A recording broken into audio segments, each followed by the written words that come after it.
What is up, everybody? Welcome to a second edition of IB Game Day, and it's conference championship week, fellas. That's And right. as much as I get excited to watch Notre Dame play, and I do, we don't have to worry about that today. We just get to be college football fans today, which I'm really looking forward to. There was two games on last night, which were I was paying attention to two. My bad. There was 3 games on last night. I was watching Rich Rod do his thing last night, buddy. At Jacksonville State or wherever it was. They did their thing last night, brother. But yeah. 3 games. So 3 games on last night. We got a bunch of games on today. We're going to talk about all of it. We're going to have some fun with this thing, and we're going to break it all down for you, and we will be out of here by the time kickoff starts at noon, so everybody can enjoy some college football. So, Brian, this is a wild weekend for college football for a multitude of reasons, but I feel like I'm paying more attention to the conference championships this year than I ever have before. And I think, and you can get into this in a second, but I think the crowd, and I might have been one of them for a minute, the crowd that said the regular season was going to be, null and void because of the 12-team playoff. I think the absolute opposite has happened, and everybody is tuned in now to what's happening. One of the biggest things I've gotten wrong in my evaluations, like I think I nailed the transfer portal and the impact that was going to have, the damage that was going to be done to the sport by unchecked NIL. There's a lot of things I feel I got right. My thought that the regular season would be diminished by the college football playoff, I think, has changed. And now I understand that, and to a degree it has, from the standpoint of now a 3-loss team can potentially be in line for a championship. I understand all that. But as Ryan Clark so eloquently put yesterday when he was letting Cam Newton very politely know how ignorant he was about like anything related to football, you have a chance to go now earn it. If Alabama goes out and wins a chance, they have to win 4 games. This isn't like in the past where they would kind of not play in the SEC title game, lose to Auburn in the last game of the regular season, and then just get put in because they're Bama, and then they'd have to win 2 games, one against an SEC team, and it's over. They got to win 4 now, right? But we're sitting here, guys, going in the end of November, and we're talking about this Army UTSA game and how it could impact the strength of schedule for this team and that team, and we're talking about all these games that aren't just – okay, well, this team's trying to clinch a berth to the SEC title game, and that's all that matters, because then there's so many games now that matter, and we're doing all this. Well, this team stacks up against this team. We're arguing about Miami versus Alabama. Does Boise do this? Does SMU fall out? And we're looking at every conference championship game now as it matters. I mean, last year, 2 years ago, right, it was Clemson and I think North Carolina, and it was a completely irrelevant game in regard to the national championship picture, because Clemson had just lost to South Carolina the week before, which had knocked them out of the national college football playoff, because Notre Dame had beaten them in earlier November, and then the South Carolina loss knocked them out. We're sitting here watching was it Baylor, Oklahoma State a couple years ago, knowing that you'd have to have all this go right. They're probably not getting in. Notre Dame wasn't playing. They're not going to leap Notre Dame, all this other kind of stuff. Now we're watching every single one of these games and saying this is going to have an impact. We watched Boise State UNLV last night in a winner takes all, winner gets to the college football playoff situation. And I was wrong. It has added a lot to the sport. It's one of the few new realities that we're living in that I actually like. Now, I don't necessarily always agree with all the decisions that are made on who gets in and who gets out. So it's never going to be a perfect process, whether it's a 2-team playoff, 4-team playoff. Go back to the old bowl system. Go back to the beat. There's no perfect system. But this way is the best system we've had in a long time, where you can answer it on the field. There's no USC got screwed in 2003, should have played for the title, not Oklahoma, and who, you know what I mean? It's okay. We're going to sell it on the field. 2011, Oklahoma State got screwed. They should have played for the title. Now, that Oklahoma State team, that Stanford team would have had a chance to go play for a championship, and we're going to find out who is legit. Is Notre Dame a contender, or are they the pretender that a lot of people outside Notre Dame think that they are? We're going to find that out. Is Georgia truly a championship team, or are they still living off of their reputation from their back-to-backs in 21 and 22? We're going to find that out, and it really starts today, Vince, because every single one of these games is going to have some level of impact, It varies. Some it's just what your seating going to be. In others, it's who's in and who's out. And that just makes it super exciting, guys. And I think it's added something to the game that I honestly did not think it was going to add. I really thought it was going to cheapen college football, and in reality, it hasn't. Not as much as maybe we thought. All right, boys, you ready to just jump into this thing and talk about some football, some games? Yes, sir. All right. Yes, sir. So 3 games played last night. Let's go over them real quick. We'll start with, the big one, the one that has, they all have college football playoff implication, but this one more so than the others, right? Direct. This one's direct. Direct. Absolutely direct. So, right, we got number 10 Boise State was hosting UNLV. Let's talk about this one. Boise State got up to a 21-0 lead, and I kind of shut it off, to be perfectly honest with you. And I went back and checked the score with 4 minutes to go, and it was 21-7, and UNLV was in the red zone. I was like, whoa, okay, hold on. So I turn it back on, and of course, UNLV blew it towards the end. I don't know if they would have gotten the ball back and all of that, but they had a chance to score, make it a 1-score game. Boise's defense did a pretty heck of a job. Yes, they did. Late, You had false starts there that kind of pushed them back. Then you had a couple of different sacks, and and they were just playing behind the sticks there on that last drive. So that was ugly looking, obviously. But guys, let's talk about it real quick. Your thoughts about this game? What you saw. When I was watching early, they were kind of bottling up Gentry a little bit. They were bottling. It wasn't. Yeah. I wasn't that impressed early. Let's just put it that way. Of course, when I turn it off, then he goes off because that's just how it works. But. And that's how he is. That's kind of been the MO all year. You can try and stop him, and you can try and stop him, and you can try and stop him. And if he was putting all their resources into stopping Ashton Genty last night, and eventually he's just going to get you. That's just the reality of it. Eventually he's going to get you. You're sitting there, it's a 14-0 game. You get the ball back with, about a minute left, and you're thinking, okay, they're going to go into halftime with a 14-0 lead, and he just rips off a 75-yard touchdown.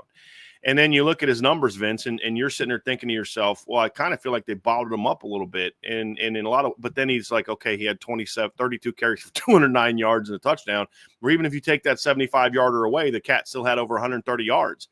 And what I loved is at the end of the game, when Boise needed to put the game away with a couple first downs, they just handed him the ball.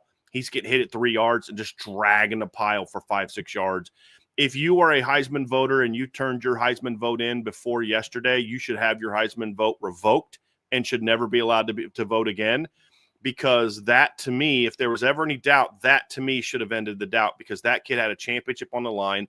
Everyone in the stadium knew he was going to get the ball and get the ball often, and you still couldn't stop him. You really couldn't. But also hats off to the Boise defense. They did this is a high-octane UNLV offense. It is a high-octane UNLV offense. This is a good football team in UNLV.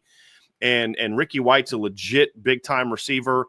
Outside of that 85-yard run, and I love that run because the fullback, I think it was the fullback, he just kind of hit a wall about the 25. It looked like he was going to score, and then he just hit a wall. Like his legs were just like, oh, okay, I got nothing left.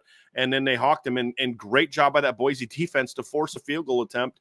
They forced a field goal attempt that I believe was missed, right? Or did they go for it on 4th down and didn't get it on 4th down? I think they went for it on 4th down. Towards the end, or okay? Yeah, it was in the second half.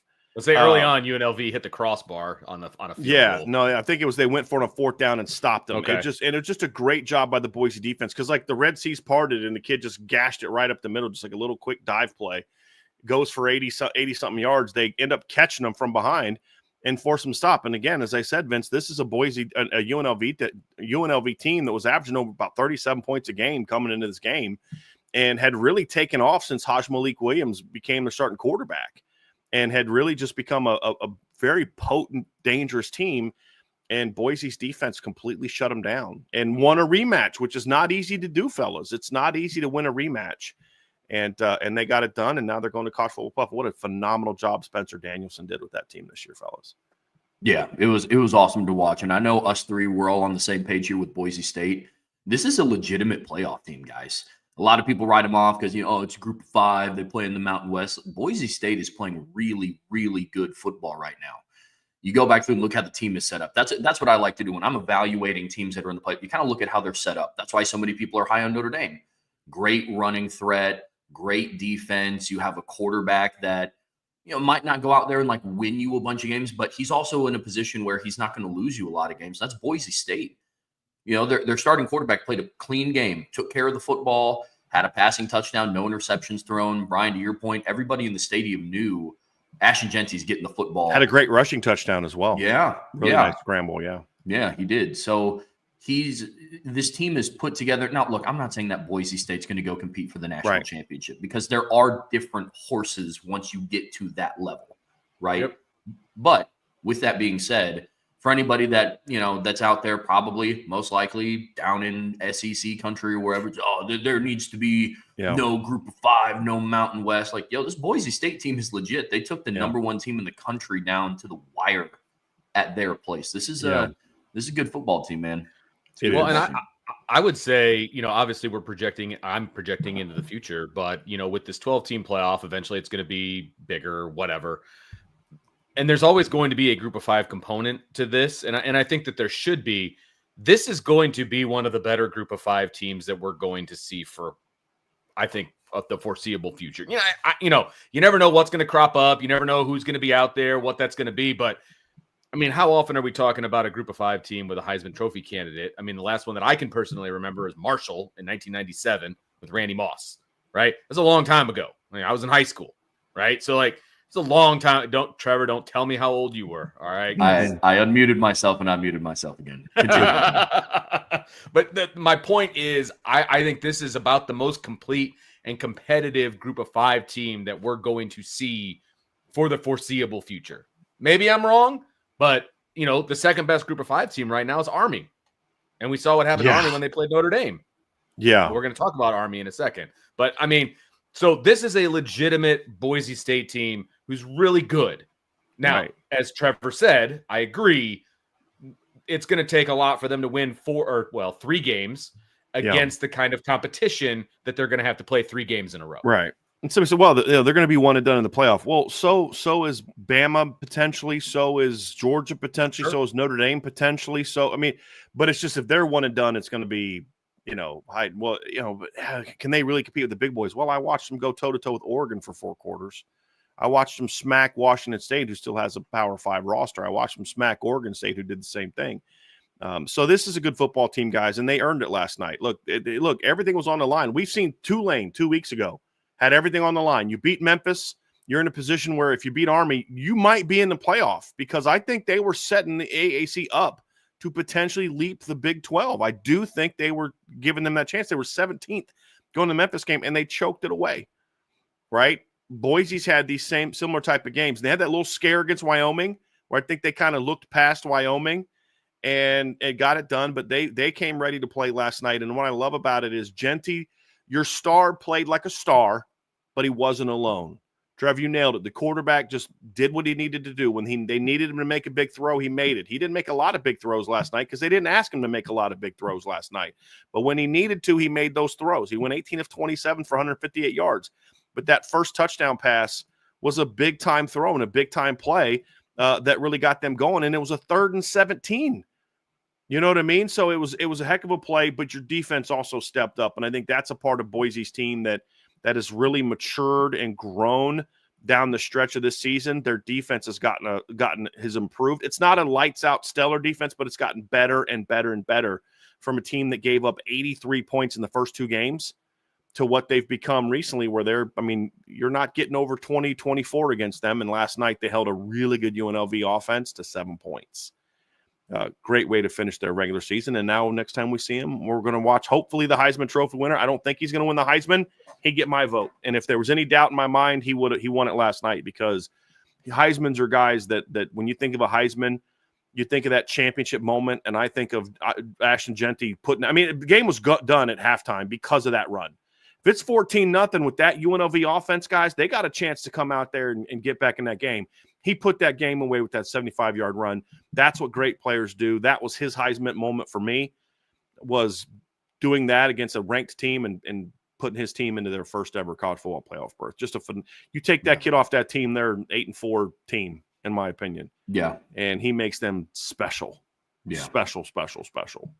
That's what I love about college football this time of year, is the stars come out and be stars. That's what I love about college football. That's what I love about this time of year. Conference championship. Now it's the playoffs. It's, now with the expanded playoffs too, you're going to have less marquee teams with players opting out and opting to sit out because they don't want to play in the Citrus Bowl and things like that. So I'm excited, man. There's going to be some really good football over the next couple months, 6 weeks, because it's going to be, to what you said, Brian. It's kids like Ashton Jeanty, the stars of their team, come out and be gamers. And I love that. That's football at its highest level, man. I love it. Hey, let's skip over to another championship that occurred last night. The American, you got number 24 ranked Army against, I think if you look at the votes, maybe 27, 28 ranked Tulane in that neighborhood in the AP. But, good grief. Bottom line, Army just took Tulane to the woodshed. It was 35-0 at one point. Yeah. Go ahead, Brian. Hit it. 2 weeks ago, Tulane was 17th. Yeah. And they dropped a 10-point game to a really good Memphis team that's 10-2. And their other losses were to a good Kansas State team. They lost at Oklahoma. I mean, this is a quality Tulane team. They had beat Navy 35-0 recently, and Army absolutely punished them. Again, this is what you want to see, guys, right? When this isn't necessarily going to impact the college football playoff, I don't think directly. I think it could potentially impact the 5 seed. We'll talk about that later. But this is one of those things where you've got an opportunity to go make a statement. The championship was on the line. Who's going to step up and play championship football? And last night, they're talking about Bryson Daly during the broadcast, and he got his enlistment, and he's going to be in the infantry. You know what I mean? Like, and this kid you're like, I don't want to mess with that kid. Are you seeing what he's doing to those guys last night? And he's just taking a pounding, and he keeps getting up. And they really set the tone early. I mean, first play of the game, they ran a pure triple and pitch it out there, and it was wild. You could hear the crowd as he was pitching the ball. The Army crowd starts going nuts because they are so used to reading the options that they know this is about to go. And he rips it for 20 yards. Udo got going last night. Yeah. They got their run game back going. And what you realize, guys, is Notre Dame just ripped them up. Outside of that game, this has been a really, really good football team all year. And they got on the biggest stage they've ever been on outside of the Army-Navy game. Or at least been on since the World War II era, and they looked phenomenal. And what you saw last night is what makes them different from Navy and what makes them different from past Army teams. Guys, they have legit size. This is an offensive line that averages well over 300 pounds. There's only one guy on their line that's sub 300. Their left tackle's like 315, 320. Like, this is a big line, and that's what Tulane struggled with last night. They were the undersized team. And Army just bullied them up front on both sides of the ball. And again, it's another example of a defense turning what has been a really good offense all year into looking like a garbage offense. And honestly, guys, Tulane got their score late. It was a garbage touchdown. Alex Bauman, younger brother of Kevin Bauman, or Alex Bauman, younger brother of Kevin Bauman, caught a touchdown pass late in the game. Heck of a catch, by the way. But it could have been way worse. Army turned it over on downs inside the 10. On a drive in the first half. I mean, this could have been even worse.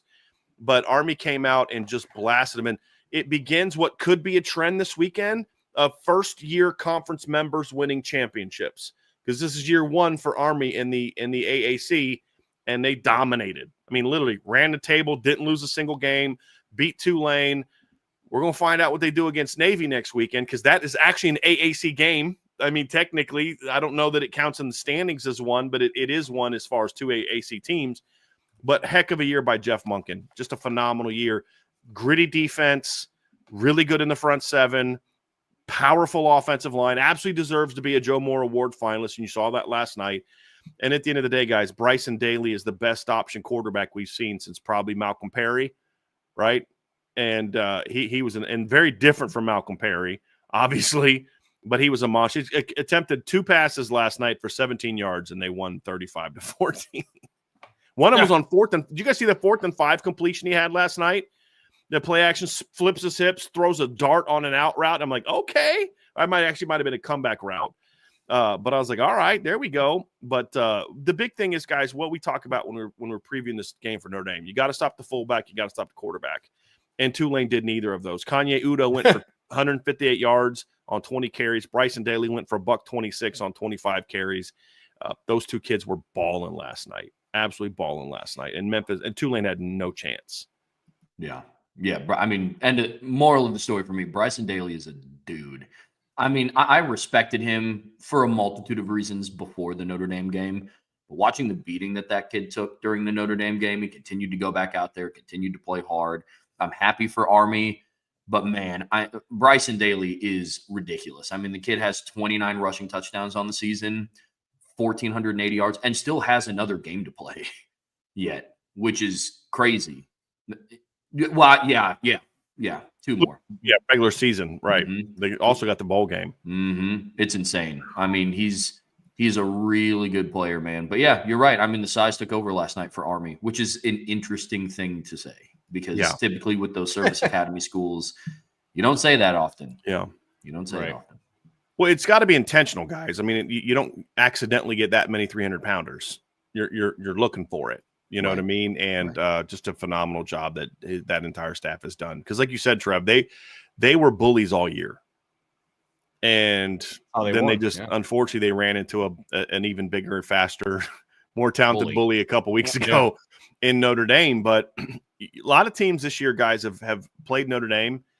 And they're not the same team after that, at least for a couple weeks. It took Louisville a good 3-4 weeks to finally recover from that loss.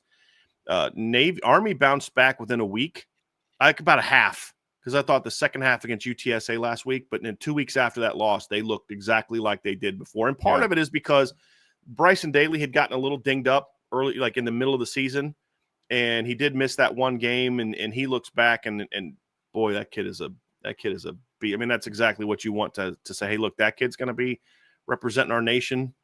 You know what I mean? As an officer in the Army, yes, sir. You know what I mean? Like, but just also, it's a good football team. I mean, it's a great story and all that stuff, but take the storyline out of it, fellas. They're not a great they're not a heck of a team because of the story, and they're a great team because on the football field they handle business. They're a great, it's a good football team. Should they be a playoff team? No, they shouldn't. And we saw a pretty stupid tweet today, guys, this morning from someone, and someone who's a national person, by the way. Right. The problem is that their schedule overall outside of 2 games was just not strong. You know what I mean? And that hurt them when it came to playoffs. Maybe if they'd have been able to play Notre Dame close, maybe. But, playoffs aside, it's a heck of a year for Army. Absolutely. Just a phenomenal year for Army. And now they're AAC champs. Right.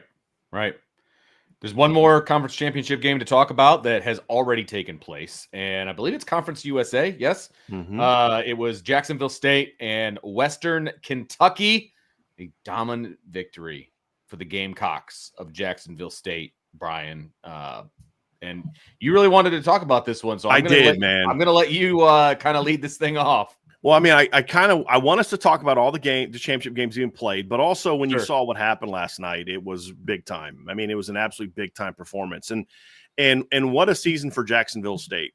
I mean, what a job that Rich Rodriguez did with that football team. If you actually go look at what happened at Jacksonville State start season, I mean, they were coming off. This is only their second year at the FBS level. First of all, they won 9 games last year. Come out this year and they start off bad. They're 0-3. They get blown out by Coastal Carolina. They get blown out by Louisville. And then your son watched them play a game live at Eastern Michigan, and they lost, I think, in overtime. That game, they lost in overtime. 0-3 start to the season. Yep. Since that time, fellas, I had no idea Rich Rod was the head coach, by the way, when that went down. No idea. They ran off 8 straight wins and put up a lot of points, 44, 63, 54, 42, 31, beat Liberty at Liberty, 44, 34, 21 against Sam Houston State. And then last week, they went to Western Kentucky and got beat 19-17. That's why I say it's hard to win rematches. A week later, they're squaring off again, and Jacksonville State absolutely annihilated them, fellas. I mean, it was one of those games that was over very early on. You just knew Western Kentucky took their first drive down the field and got a field goal, and it was on from that point in time. And it was vintage Rich Rod. It was quarterback runs, play action pass. It was the spread. I mean, they just absolutely steamrolled them. Their quarterback, Tyler Huff, passed for 176 yards and 2 touchdowns, didn't turn it over. He ran for 167 yards. Trey Stewart ran for 201 yards. They ran for 386 yards on Western Kentucky last night, guys. Part of me wonders, I'm just going to say it, I'm going to be a little bit conspiratorial. Part of me wonders if maybe they were sandbagging it a little bit last week against Western Kentucky because knowing they were going to play a week later in a rematch. You know what I mean? I remember Mike Shanahan did that against the Broncos back in 1998. They kind of, after they lost to the Giants to end their undefeated season, they were going to Miami for Monday night. They thought that there was a pretty good chance they'd get the Dolphins in the playoffs. They just got to give a real vanilla game plan, got beat, then played in the playoffs in the second round, and Denver won 38-3 and took a knee at the 5-yard line at the end of the game with a chance to make it even worse.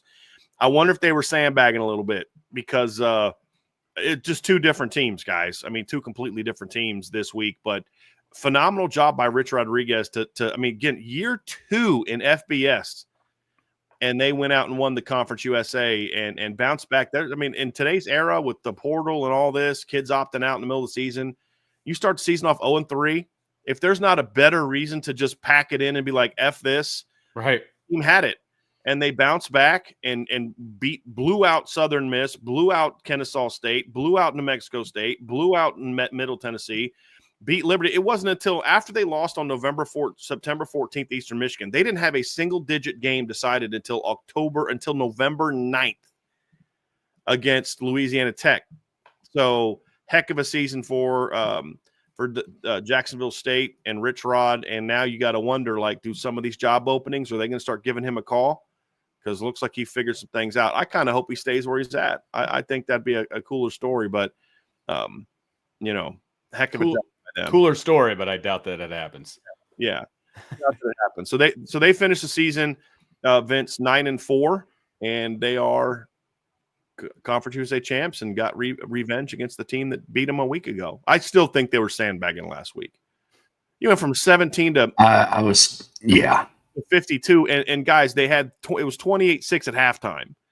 So it wasn't like they piled a bunch of scores on late, right? I mean, it was 38-6 late in the third quarter. I mean, it was over early. And you could just tell watching the game that, like, oh, yeah, Western Kentucky has no chance in this game. None. By the end of the first quarter, it's like, all right, Rich Rod, congrats on your conference championship. I mean, it was really over quickly.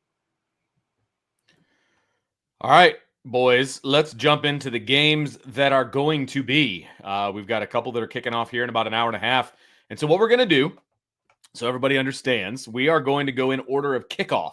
Okay, so we're going to go in chronological order, not order of what we think might be the most important game or the game that it influences Notre Dame the most or anything like that. We are going to go in order of kickoff. So we've got, I believe, 2 games in the noon window. Mm-hmm. So we're going to talk about those first.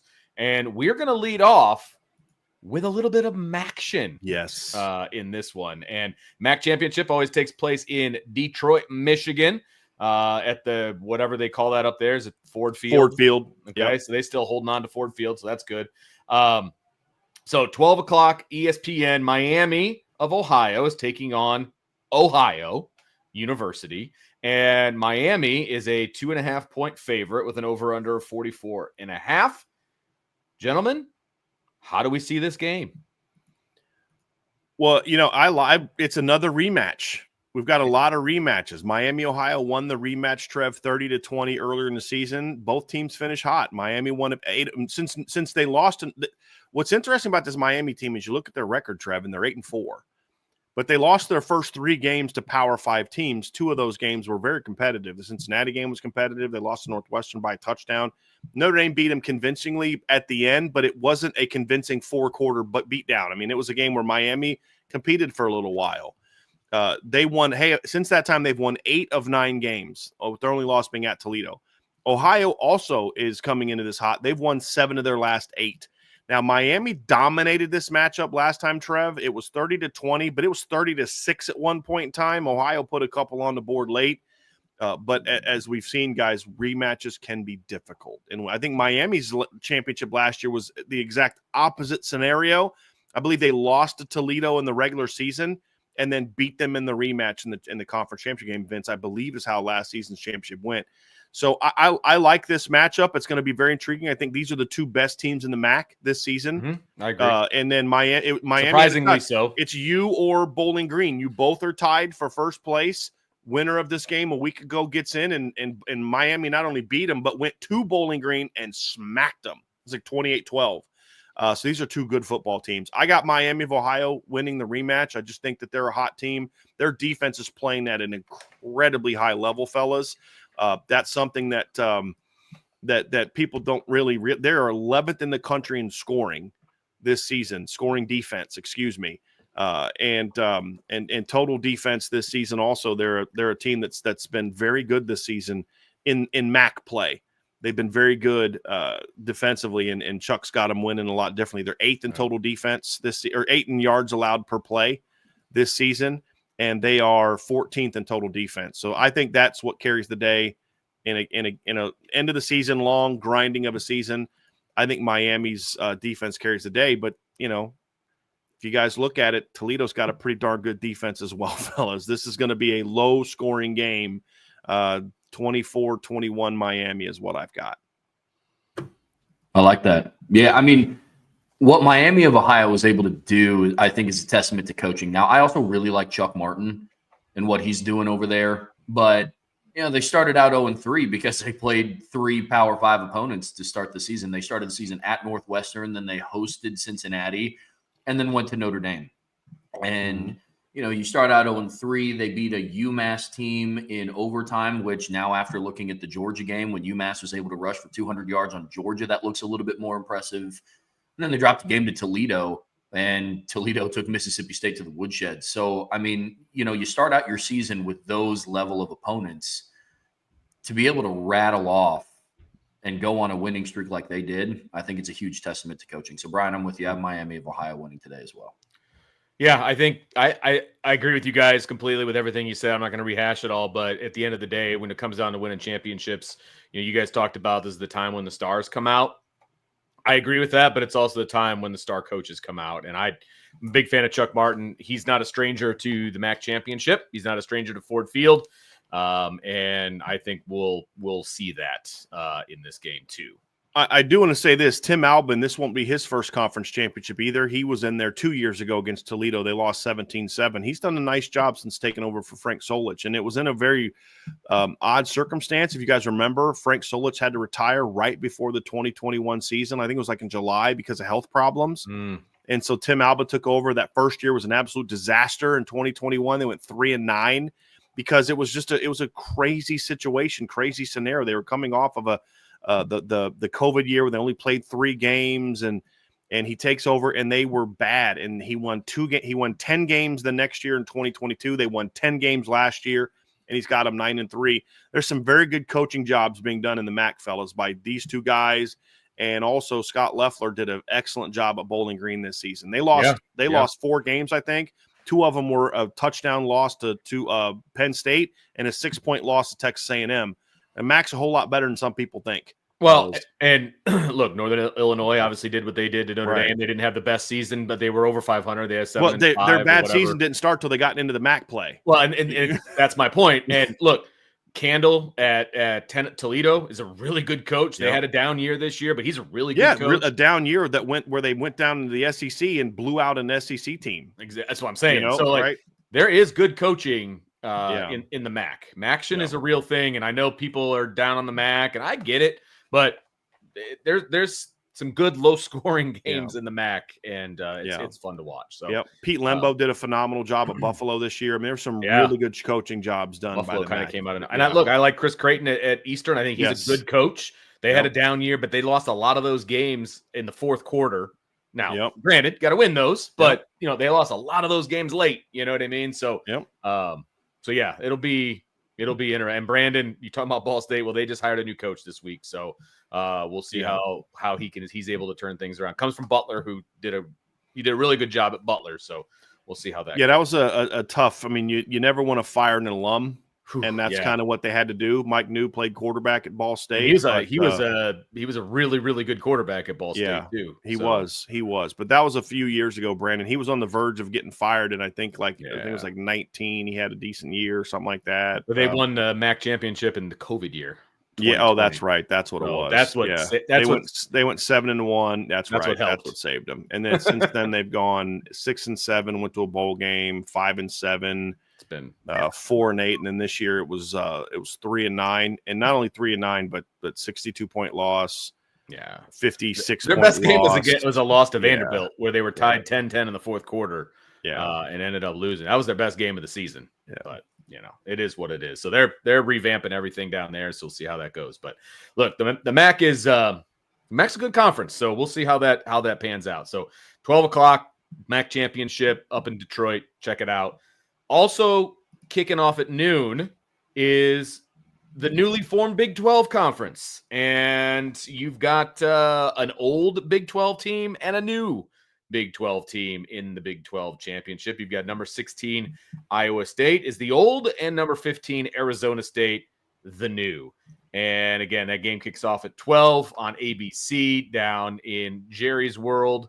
And Arizona State 1.5 point favorite. 1.5 points. So that line's moved a bit the last few days, Vince. Okay. It was 2.5, I think 2 days ago. So the money's been put down on Iowa State, is what you're saying. So people are liking what the Cyclones are doing. So, Trevor, I'll let you lead this one off. Big 12 championship, your thoughts on this matchup? Yeah, I think it's one of those matchups that kind of flew under the radar a little bit because I think of how the conference was, I think how it was set up literally going into, week 10. BYU was looking like the favorite to run away and get their bid into the Big 12 championship game. And late, BYU started to drop some games. Kansas State dropped some games. And here comes Arizona State. Here comes Iowa State kind of moving up, So it's going to be interesting. It's going to be, I don't want to say sloppy, but when I look at a team like Iowa State, right, and I look at kind of how they got here, Iowa State has had some real iffy wins. You know what I mean? They beat UCF at home by 3 points in a game that they didn't really have a great chance at winning. I mean, to be honest with you, they lost to Texas Tech at home. Then they dropped back-to-back games, Texas Tech and Kansas. Then they pulled it together late, and they finished the season with a good win over a ranked Kansas State team at the time. So, Iowa State, it's weird. You look at them, you look at the numbers. They don't have a good rushing defense. They have the 96th ranked rushing defense in the country. They allow 5 yards per rush, which ranks 112 in the country. So when you kind of look at those numbers and what that means and who they're going up against, Cam Scatterbo at Arizona State, I think it's going to be a real interesting matchup for the Cyclones. So, I know we're going to get to predictions here pretty quickly, but Iowa State is one of those teams. Everybody's talking about Clemson and how they didn't really beat anybody and how even in their wins it looked ugly. I have similar feelings to Iowa State, so it's going to be interesting to see how they performed today in the Big 12 championship, because to Brian's point earlier, and about what Ryan Clark brought up, is now at this stage of the season, everybody kind of has a chance to go out and prove it. You know what I mean? They have a chance to prove that they belong, and Iowa State has that on the table in front of them today. So, Brian, Arizona State, one of the hotter teams in the country right now, at least in the last month. So how did Arizona State kind of go from not really in the discussion to over the last month being like, I think they should be in the college football playoff? So how did they get here? Not really in the discussion. You mean like, I don't know, being picked to finish last in the preseason football rankings? I mean, think about that. I was trying to be nice about it. No, yeah. I mean, it's a great story. They were literally picked dead last in the preseason media polls. I'm looking at it right now. So they had 141 points. Number 15 team had 157. Baylor or TCU at 10 had 436. Iowa State was picked sixth. They were the first team to not. So, I mean, there was expectation Iowa State would be solid, and they've outplayed the expectations. But I don't know that anyone in the country, including Indiana, has outplayed expectations of what they were more than Arizona State, who was not only 3-9 last year, but they were a bad 3-9 last year. I mean, they were just a bad football team. You talk about how they got here, guys. Start off with a win over a bad Wyoming team, and then they played Mississippi State at home. Last year, they went to Mississippi State, actually, was it 2 years ago? They've played Mississippi State recently. Now I just lost. I lost that matchup. Let me get back here to Arizona State. Who did they play in last year? Was it? Now I'm looking like an idiot because they had a game recently against an SEC team and they got smacked, and now I can't find it. But anyway, they went and hosted Mississippi State and won a game where they were the better team. It wasn't a super competitive game, had a nice win at Texas State. And that's when you first started to see like, hey guys, this team is going to be a lot better this year. Texas State under DJ Kenny is a nice quality squad. It was a good back and forth game. And that was kind of when I first was really truly introduced to what kind of players Cam Scatabo was going to be, or Scataboo was going to be, was those first two games. Mississippi State, he went off. He didn't have a great game against Texas State, but he ran hard. And the next week they lost to Texas Tech in a game where they weren't super competitive. And you're like, okay, it's Arizona State being back to Arizona State. And then they bounced back. They had a nice win over Kansas, beat Utah, bad loss at Cincinnati.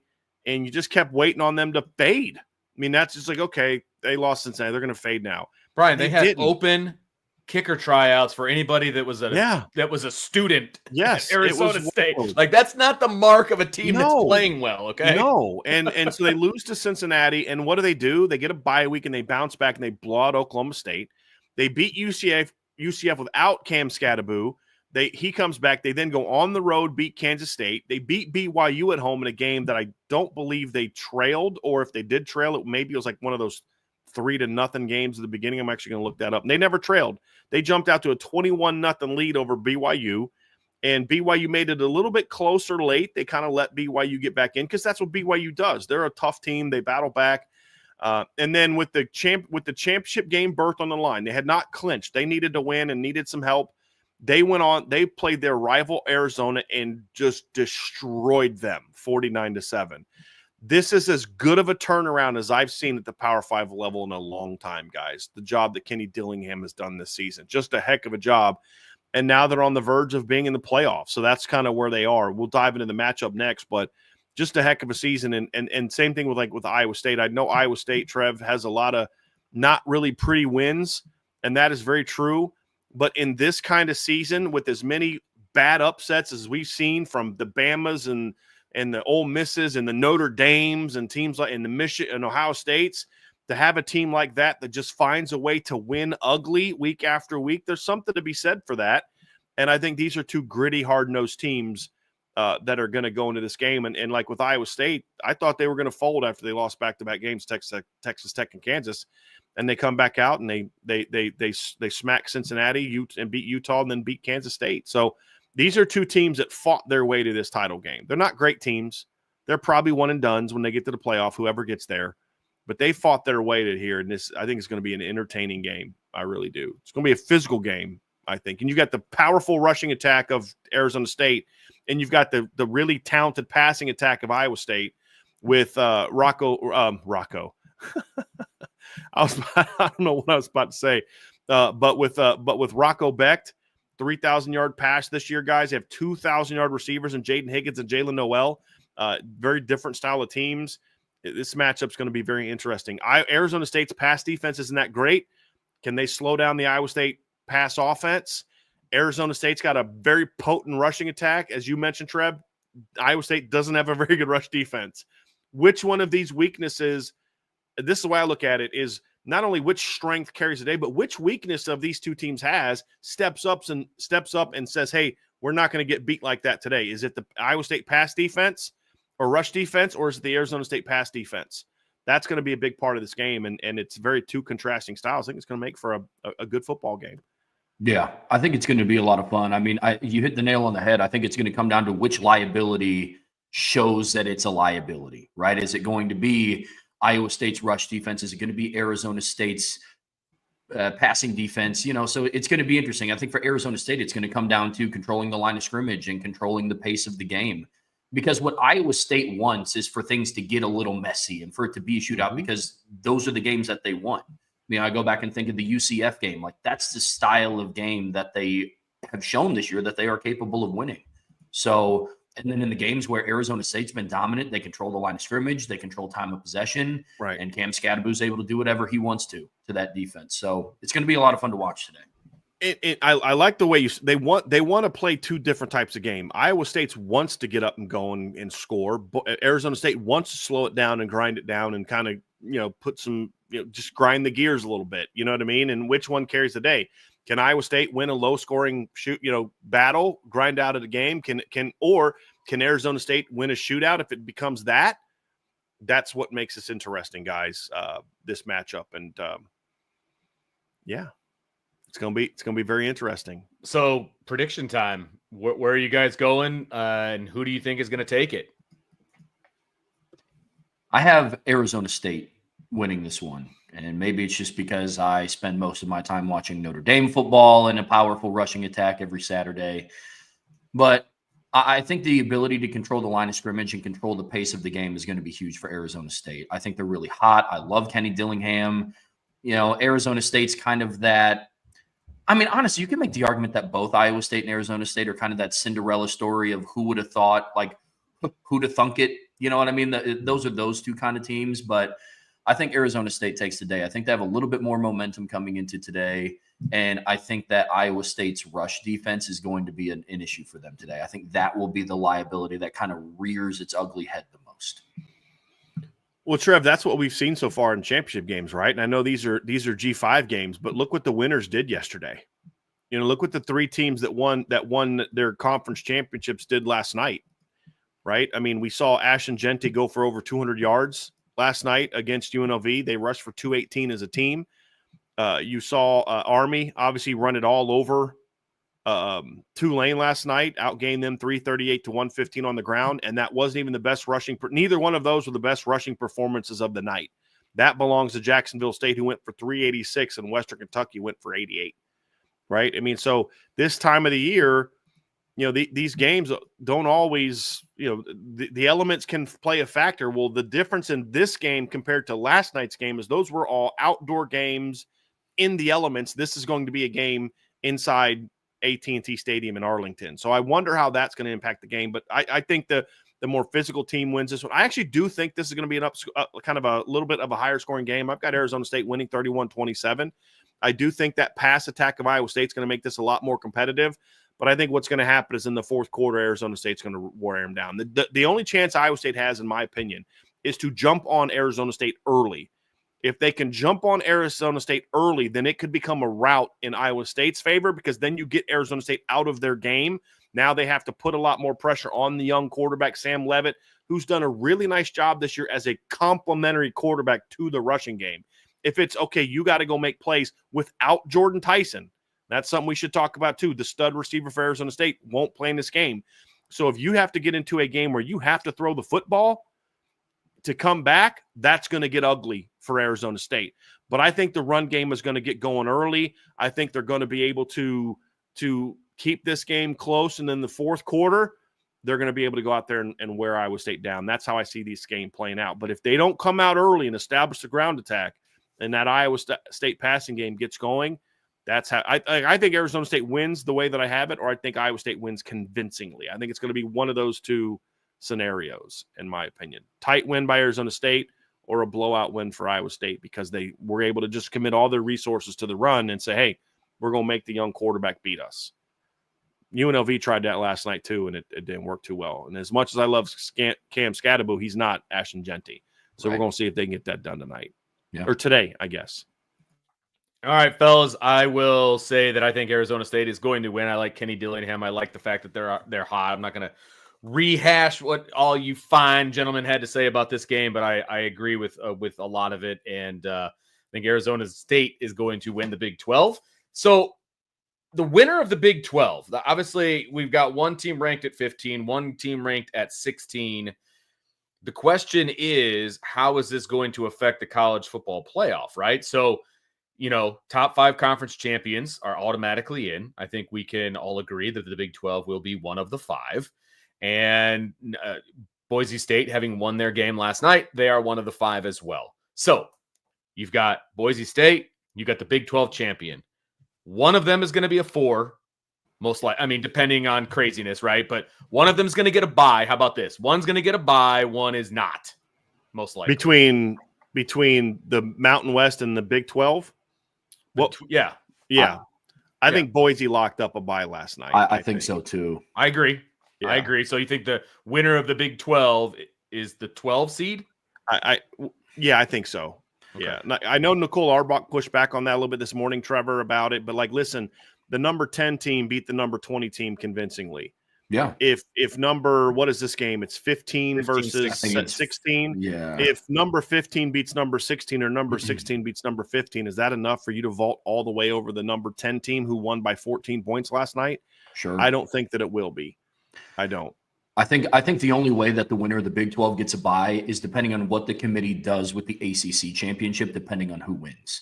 Because right now, Clemson would be, now that UNLV is lost, the lowest ranked. Yeah, so true. it would come down to, what would the committee value? Like a Clemson team who is now, what would that put them on the season? 10-3 with a win in the conference championship. Yep. And they're 17 right now. For Clemson. So, they're number 17 right now. They would beat the number 9 team in the country. Would that be enough to vault them ahead in the rankings? Number above, 8. Or number 8 in the rankings. So would that be enough to vault them above, the 15 or 16 seed? So are you saying, like, Trev, is it if like they convincingly beat the number 8 team, could that be enough? Possibly. Yeah. So possibly.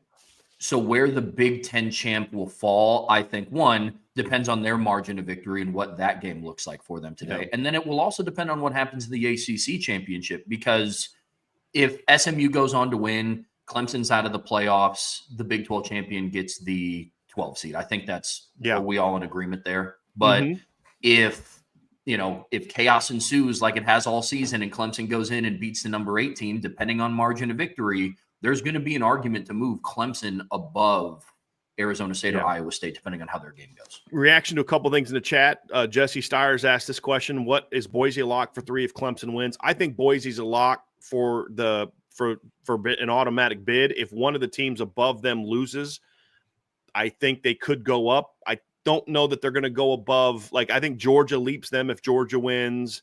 But if Clemson beats SMU, I don't think they leap Boise, because they had Clemson behind Boise last week before they even lost to South Carolina. So I don't think they're going to go ahead of them. So I do think Boise's locked in at 4 now, but could move up to 3 if SMU gets beat. And then the question is, and somebody else brought this up, is now the question is, we're sitting there thinking the Big 12 could be the 12 seed, but does SMU fall down to 12 and knock Bama out, and then maybe the Big 12 winner gets the 11? Does SMU only fall to number 11, and then the Big 12 is at the end, and then Bama's knocked out? We'll get into all that. We'll get into all that. But the reality is it's very unlikely that the Big 12 is going to get a bye in the playoff, in my opinion, because I do think if Clemson beats the number 8 team, they will give Clemson the bye. I don't think that they're going to want Boise. Let's just be honest about it. This isn't always about just data.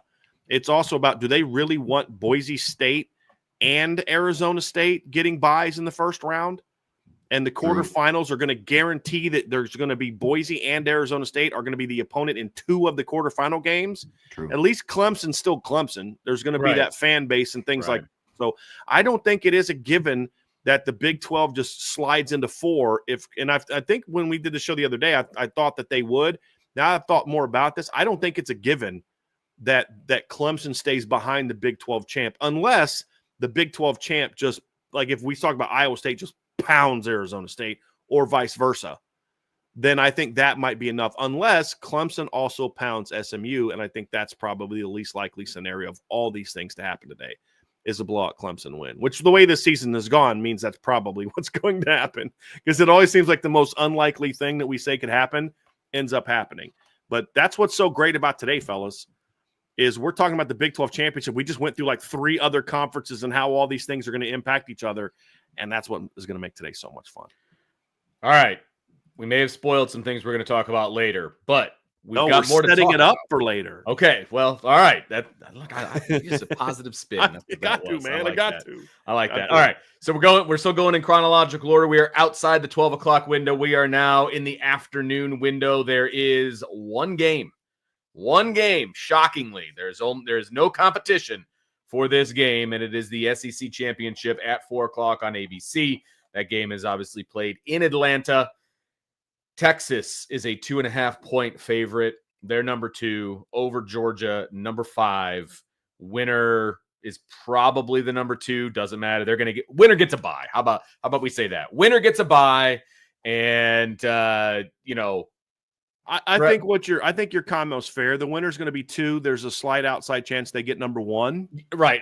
But they're not going to be lower than 2. They're guaranteed to be 2 or 1. I appreciate that. Okay. That sounds good. So Trevor, let's talk Texas. How did they get here? Let's recap their season, what it looks like, and why they're the favorite in this game. Yeah, Texas has had an interesting season so far. They started out the year 6-0. It included a very one-sided victory in the Big House. And after that game, now nobody thought that Michigan was going to be, the team that they were in 2023. I don't think anybody predicted that. But Texas went in there and handled them early in the season. In a year, that was the same weekend that Notre Dame lost to Northern Illinois. So there's a lot of chaos going on, right? So Texas starts out the year 6-0. And then the week before their loss to Georgia, they absolutely manhandled Oklahoma in the Red River. So everybody was talking about Texas being the hottest team and who's going to beat these guys. And then they host Georgia and then get absolutely handled by Georgia. And the common theme there was Texas was relatively untested. And what history has shown us this year in college football is the battle-tested team typically will come out on top. Now, since that loss to Georgia, they have rattled off 5 straight victories, including beating a Texas A&M team last week that was ranked at Kyle Field. They beat a Vanderbilt team. The scoreboard was a little bit closer than how the game played out. And a really under-the-radar game for me when I'm evaluating Texas is what they did to Florida. Florida gave almost every other top SEC team that they played a lot of problems, except for Texas. So now Texas is coming into this game a little bit more battle-tested. It's going to be interesting to see where they're at. And again, this is another rematch. And so far, I think it's been, Boise State won. They also won in the regular season. And then Miami of Ohio and Ohio was a rematch. So it's going to be interesting to see what happens. Then Western Kentucky and Jacksonville State was a rematch, and the team that won the regular season game got smacked in the title game. But that was a week apart. That's a really weird situation. Yeah. This is a little bit different than that. So it's going to be interesting to see how Texas handles that. Now, another thing is going to be the health of Quinn Ewers. Is he going to be able to stay healthy? Because in the middle of the season, they were doing some weird stuff with quarterbacks. It was, in the Georgia game specifically, they pulled Quinn Ewers. They put in Arch Manning. I don't know if it was to try to spark the offense or just to change of pace, but then that didn't work out. So then they went back to Quinn Ewers. So quarterback play for me, not to spoil anything, but when we get to predictions is going to be a topic of mine just to see how that plays out. But Texas is now the number 2 ranked team in the country. They have not lost since they lost to Georgia on October 19th. And they are up there in discussion for one of the hottest teams in college football right now. So this is going to be a fun one at 4:00. Yeah, Texas has been, Georgia's a very interesting team, Trev, as you kind of look at how the Bulldogs got here. And starting the season, first 2 games, I was down on Georgia coming the post-regular season. I said, look, I know they're ranked high, but I don't know about this team. And they came out in the first half against Clemson. It was 6-0. They looked a little sloppy. And then they piled on Clemson in the second half, won 34-3 and a really big win. Blew out Tennessee Tech the next week. And from that moment on, they have just been a little bit of, was it Dr. Jekyll and Mr. Hyde, right? Isn't that kind of how it goes, right? I always get those wrong. I always say Dr. Hyde and Mr. Jekyll. I get those backwards a lot. But you come out that next week, and it was the same weekend that Notre Dame played at Purdue. They beat Kentucky 13-12 in a game where, honestly, late officiating call, overturning a fumble, plays a big role in that. Common theme for Georgia this year. Real sloppy game. The next week they get a bye. Then they go out and fall behind 28-0 to Alabama, roar back, take a late lead, and then next play, boom, give it up. And it was a bit indicative of their season, which is when they're on, Georgia's really good. When they're not, they're very average. Their whole season can be wrapped up in that Bama game as far as how they've played. They look great at times, don't look great at other times. Sloppy win over Auburn, sloppy win over Mississippi State. We're all predicting Texas to win that game, and and when how Georgia's struggling secondary going to match up against Texas's potent pass game, and it was not that way at all. And what's funny is Georgia's offense didn't play well against Texas.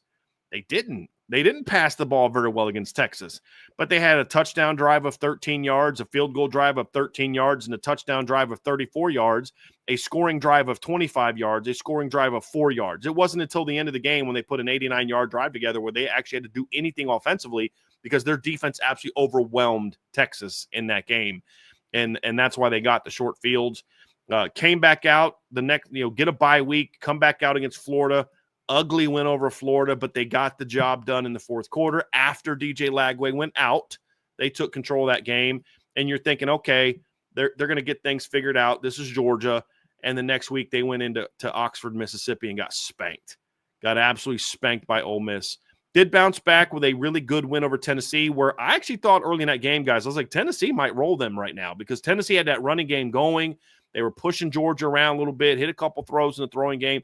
Georgia rallied back, tied it up at halftime, and in the second half, they just whooped Tennessee in the second half. And then obviously beat UMass in a game where they gave up over 200 yards rushing. And of course, we talked a lot last week, fellas, about the Georgia Tech-Georgia game, where, again, they got ran all over. Haynes King ripped them up. That's been the weirdest thing about this team is Georgia's defense has been very mediocre this season. They have a secondary that struggled a lot. Their front seven is very good, but in their most two recent games, they're getting run all over by Georgia Tech. And UMass had almost 200 yards at halftime of that game 2 weeks ago, fellas. Well, it's UMass. They overlooked them. No big deal. They won't be that way next week in their rivalry game against Georgia. First play of the game, Jamal Haynes goes for 44 yards. So that's the thing with Georgia is what version of Georgia are we going to get? Are we going to get the second half version against Tennessee, the second and third, fourth quarter version against Alabama? Are we going to get the version that smacked Texas in the first half? Or are we going to get the team in the second half that couldn't do anything offensively? Are we going to get the version of Georgia that blew out Clemson in the second half? Or are we going to get the Kentucky version? Are we going to get the second half of Georgia Tech version of their offense? Or are we going to get the first half version of their offense? You don't know what Georgia team is going to show up. Usually in these moments, Kirby's kind of stepped up, and it's been the Nick Saban problem for them. And this game is going to test that a little bit. Is this of two Saban assistants going at each other? I actually like Texas in this game, guys, because they've been here before. So as far as how they got here, this is a team that won the Big 12 championship last year, played in the college football playoffs last year as well. I think they're far more battle tested now going into this game than they were. Georgia's battle tested as well. But I think we're going to find out here as we talk about the matchup, guys, that the first game I think we're going to, in my opinion, is a little bit fluky, and I don't know that performance is repeatable by Georgia. I think one of the things that kind of set apart and what sets us apart for me is Steve Sarkisian's willingness to go to the run more, and that was something that he completely abandoned that in the Georgia game. He did. Now they were down, I understand, and I don't know if Steve Sarkisian kind of fed into the own hype around. You have Quinn Ewers and Isaiah Bond and a really good tight end. And, we'll bring in Arch Manning off the bench. But they only had a running back carry the ball 15 times in that game. And Jadon Blue didn't see a single rushing attempt, which I think is a little weird. Georgia's rush defense is reeling right now. And to me, that's going to be the difference maker is if Texas is able to run the football. Because what Georgia's defense did so well is, hey, we're just going to drop 7 or 8. We know you guys are going to try to pass, and they couldn't because they were literally daring Texas to try to run the football, and they just wouldn't. I don't think that's a mistake that Sark makes again. I don't. So the running game for me is going to be what sets this game apart. Is Texas going to be able to control the line of scrimmage? Is Texas going to be able to establish anything on the ground? Because my argument is the reason why Texas with Quinn Ewers went into Tuscaloosa and beat a Nick Saban Alabama team is they were able to run the ball pretty well. That helped set up play action. Quinn Ewers is a really good play action quarterback. He's not at his best, in my opinion, when you just ask him, hey, drop back and throw the ball 46 times. You know what I mean? And he threw the ball for 43 times against Texas and didn't play for like 3 offensive series. So I think the running game is going to be what sets it apart today, fellas. I'm with you on that one. That is the basis of my prediction, to be honest with you. And I think Georgia is very vulnerable to the run. And again, I'm not going to rehash what you guys said. I just feel like watching Georgia's defense the last few weeks has been troubling if you're a Georgia fan. And Texas is going to run the football in this game. They just are. And part of that is going to be because I think it's a good, solid game plan. But also part of it is, Quinn Ewers' health. Like I don't think he's 100%. He's got that ankle or whatever, that lower leg injury or however they want to describe it. I mean, he's not 100% healthy, I don't think. And I don't think they're willing to go to Arch Manning in a game of this magnitude if you have a Quinn Ewers who can play. So I think they are going to rely on the run because he's not 100%, but also because it's the right thing to do. But it's going to force Sarkisian's hand to be like, well, we got to run the ball. But I think that's going to benefit them. Does that make sense? Like, I think he's going to be forced to do it, but I think it's going to be what they need to do. So I think at the end of the day, this may be a fairly low-scoring game when it's all said and done because there might be a few less possessions. There, the running the football and time of possession is going to be big in this one. I like Texas. I think that they're going to end up taking this because, as Trevor said, it's going to be a run game thing, and I think Texas's run game and Georgia's run defense, that's a check mark towards Texas. I think a big part of this game for me, guys, is I think this Texas defense doesn't get enough talk. And a lot of it's about Quinn Ewers and the run game and the offensive line, and all those things are going to be very important to this game. The offensive line got bullied in the first game. Do they take pride in that? Is Kelvin Banks going to play? Do they have a little bit of pride in that beatdown and say, hey, we're going to get payback? And they come out. You guys keep saying Texas is going to run the ball. They're going to run the ball. They need to run the ball. I still sometimes have questions about Steve Sarkisian's commitment to the run in certain situations like that. So I don't know that they will run the ball. I think they need to run the ball. But at the end of the day, this is going to also be about the Texas defense that I thought played very well in the first game. I mean, you look at the numbers, as I said, until that fourth quarter scoring drive, Texas's first 5 scores, not one of them went more than 34 yards. You look at Georgia's performance offensively, they were held to 283 yards of offense. And you say, well, that's partly because they had a bunch of short fields. Well, very true. But then you look at their yards per play. There was nothing impressive about the Georgia offense in that game, in my opinion, that helped them win that football game. I mean, they went for 283 yards, and they only averaged 3.99 yards per play. This is a very good Texas defense that was taken out of the game a little bit in the first game because of their offense putting them in so many bad situations. If the offense can simply, and this is why I do think they need to run the ball, to your guys' point, don't let Georgia get those same first short fields. Now, that doesn't mean you come out and you play conservative and scared, but let Georgia know right away, hey, we're not backing down. This isn't the game in October. We're more ready for this game.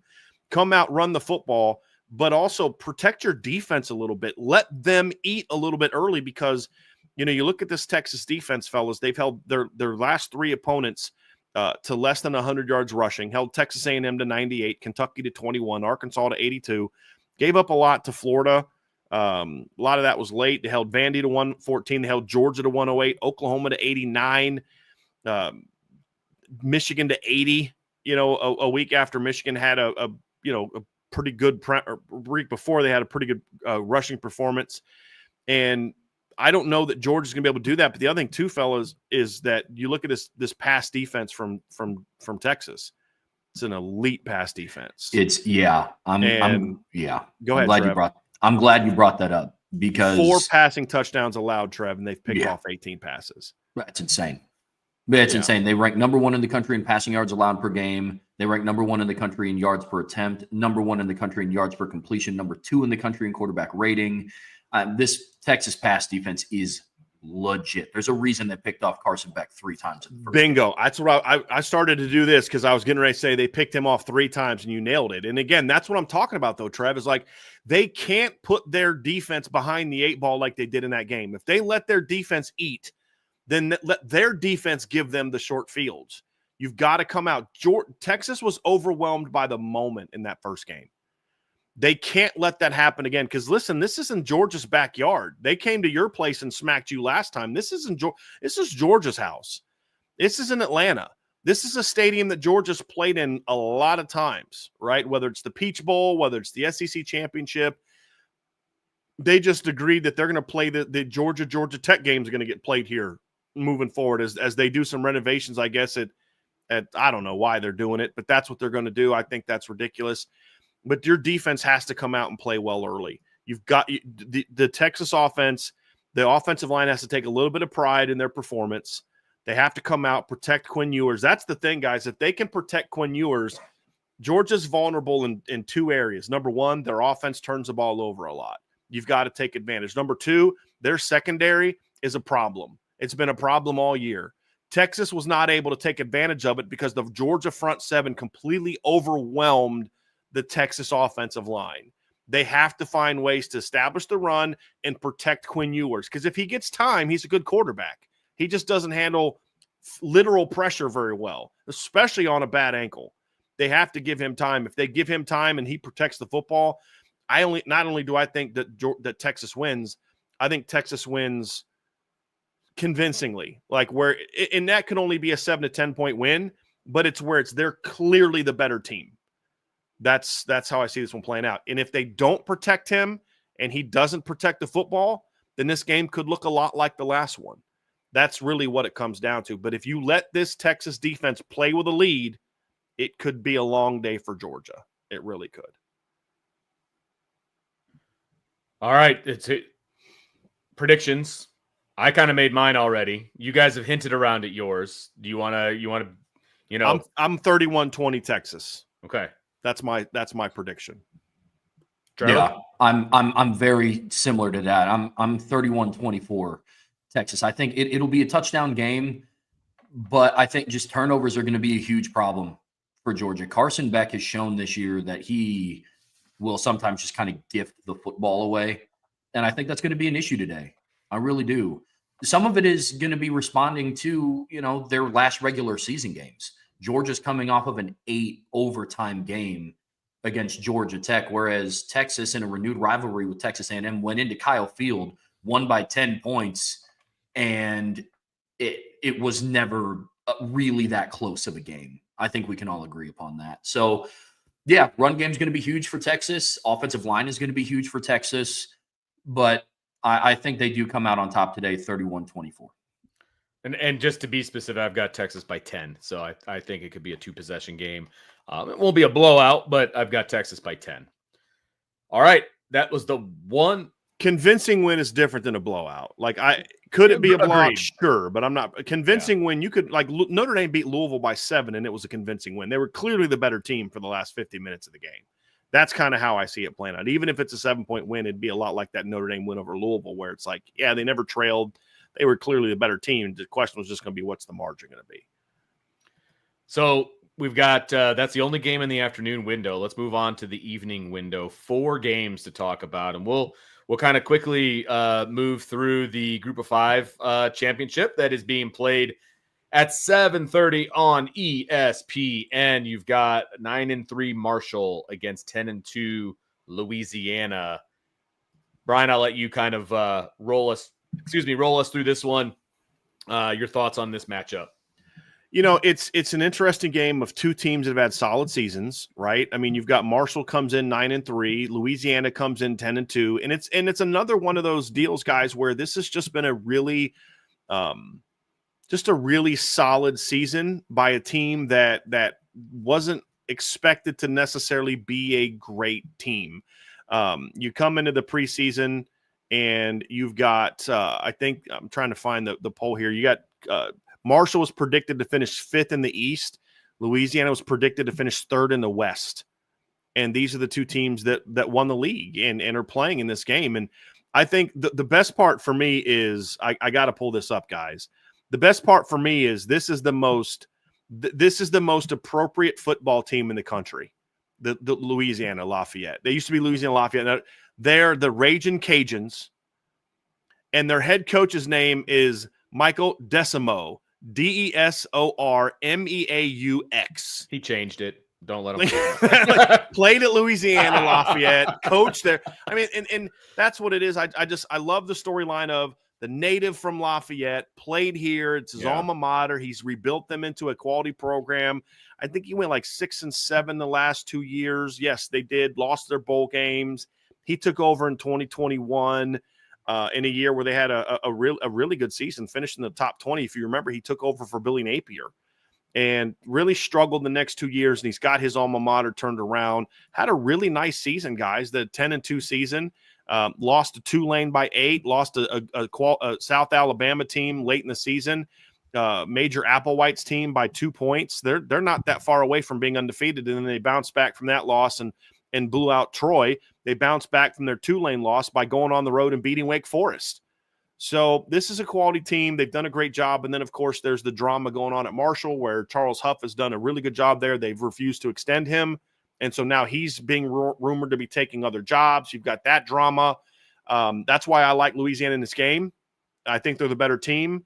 I think they're the hotter team. And I think Marshall's kind of dealing with some of this petty nonsense of these schools and coaches and what they're going on. But both of these teams come in, guys, having won 8 of their last 9 games. 2 very good scoring offenses. I think this is going to be one of the more entertaining games of the day. I think this is like a 30-something type of game.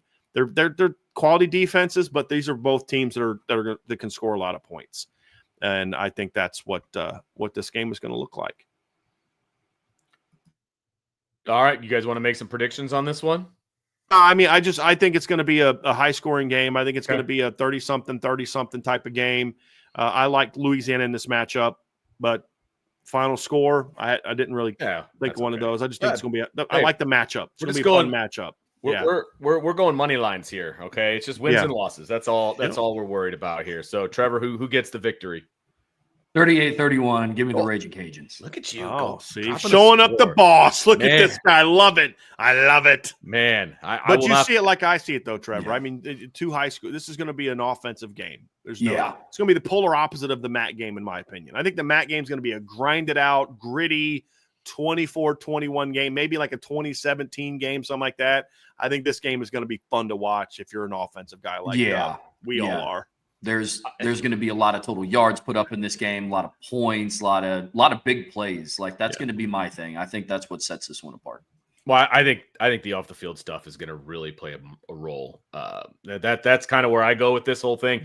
I think Marshall's going to have some thoughts going other places. They're not going to be completely dialed in, and that goes from coaches all the way down to players. Because if the head coach leaves, then the assistants are usually looking for jobs too. And so you've got some split focus going on there. And so I've got my proverbial money on Louisiana as well. Okay, 2 more games to talk about in the evening window here. We are going to be talking about direct impact on the college football playoff. The first one is being played in Indianapolis at Lucas Oil Stadium, Big Ten Championship. You've got number 3 Penn State using the back door to get into the Big Ten Championship against number 1 and undefeated Oregon. 8 o'clock. Oregon, surprisingly to me, only a 3.5-point favorite in this game.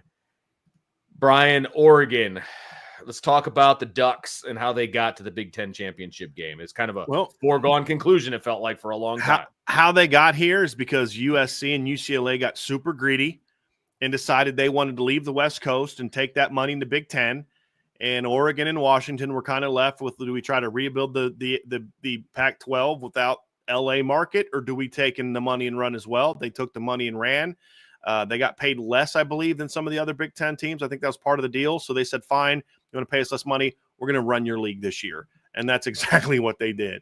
This was a team that was a preseason top 10 team. I had some questions about Oregon. I have some questions about Dan Lanning. Can you win the tough games? Can you win those? Can you go into the battle? Are you going to be able to win those tough battles where you've got to make smart coaching decisions at the end of the game? He made some dumb ones this year, but his team won the game. And I think they're finally kind of, they know who he is as a coach. They've had some tough battles. They played Boise State early in the year, won that game by 3, had an ugly win over Idaho where they outgained them by several hundred yards. It was like a 24-14 game. Just couldn't put the ball in the end zone. Big win over Oregon State and UCLA, back-to-back games on the road. Beat Michigan State convincingly, and then the next big test for them came against Ohio State on October 12th, and they won that game 32-31. It ended up being a close game at the end. But, guys, I felt that if Oregon could have punched the ball in the end zone a couple times, not made a couple of mistakes, if Ohio State gets gifted their first touchdown by just a poor efficient, not only was it probably should have been an interception. If it wasn't an interception, it should have been an incomplete pass. And they ruled it, and Ohio State goes down and scores. But Oregon showed me a lot of grit in that game, a lot of toughness in that game. That's when their defense started to get better. A lot of young guys in their front seven on defense in the rotation in the starting lineup, and they got more consistent as the season went on. I think their defense has continued to improve. They gave up 34 to Boise State, gave up 31 to Ohio State. Since that game, they've held opponents to 0, 9, 17, 18, 13, and 21. And I believe Washington's last touchdown in the game last week was a very late garbage touchdown. That's been the thing for Oregon that's made them a much better team than I thought they were in September, where I thought they're going to win a bunch of shootouts, but eventually you're going to get into one of these games and your offense is going to not be there and you're going to lose. But what we've seen over the last month and a half is their defense has gotten better and better and better, and their offense was abysmal against Wisconsin. But their defense said, don't worry, we got you.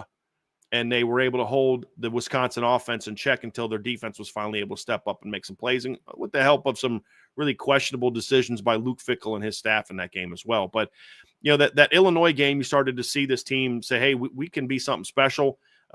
Beat Illinois 38-9, went on the road, beat Michigan 38-17, blasted Maryland, had that really ugly loss at Wisconsin. And then again, they bounced back from that.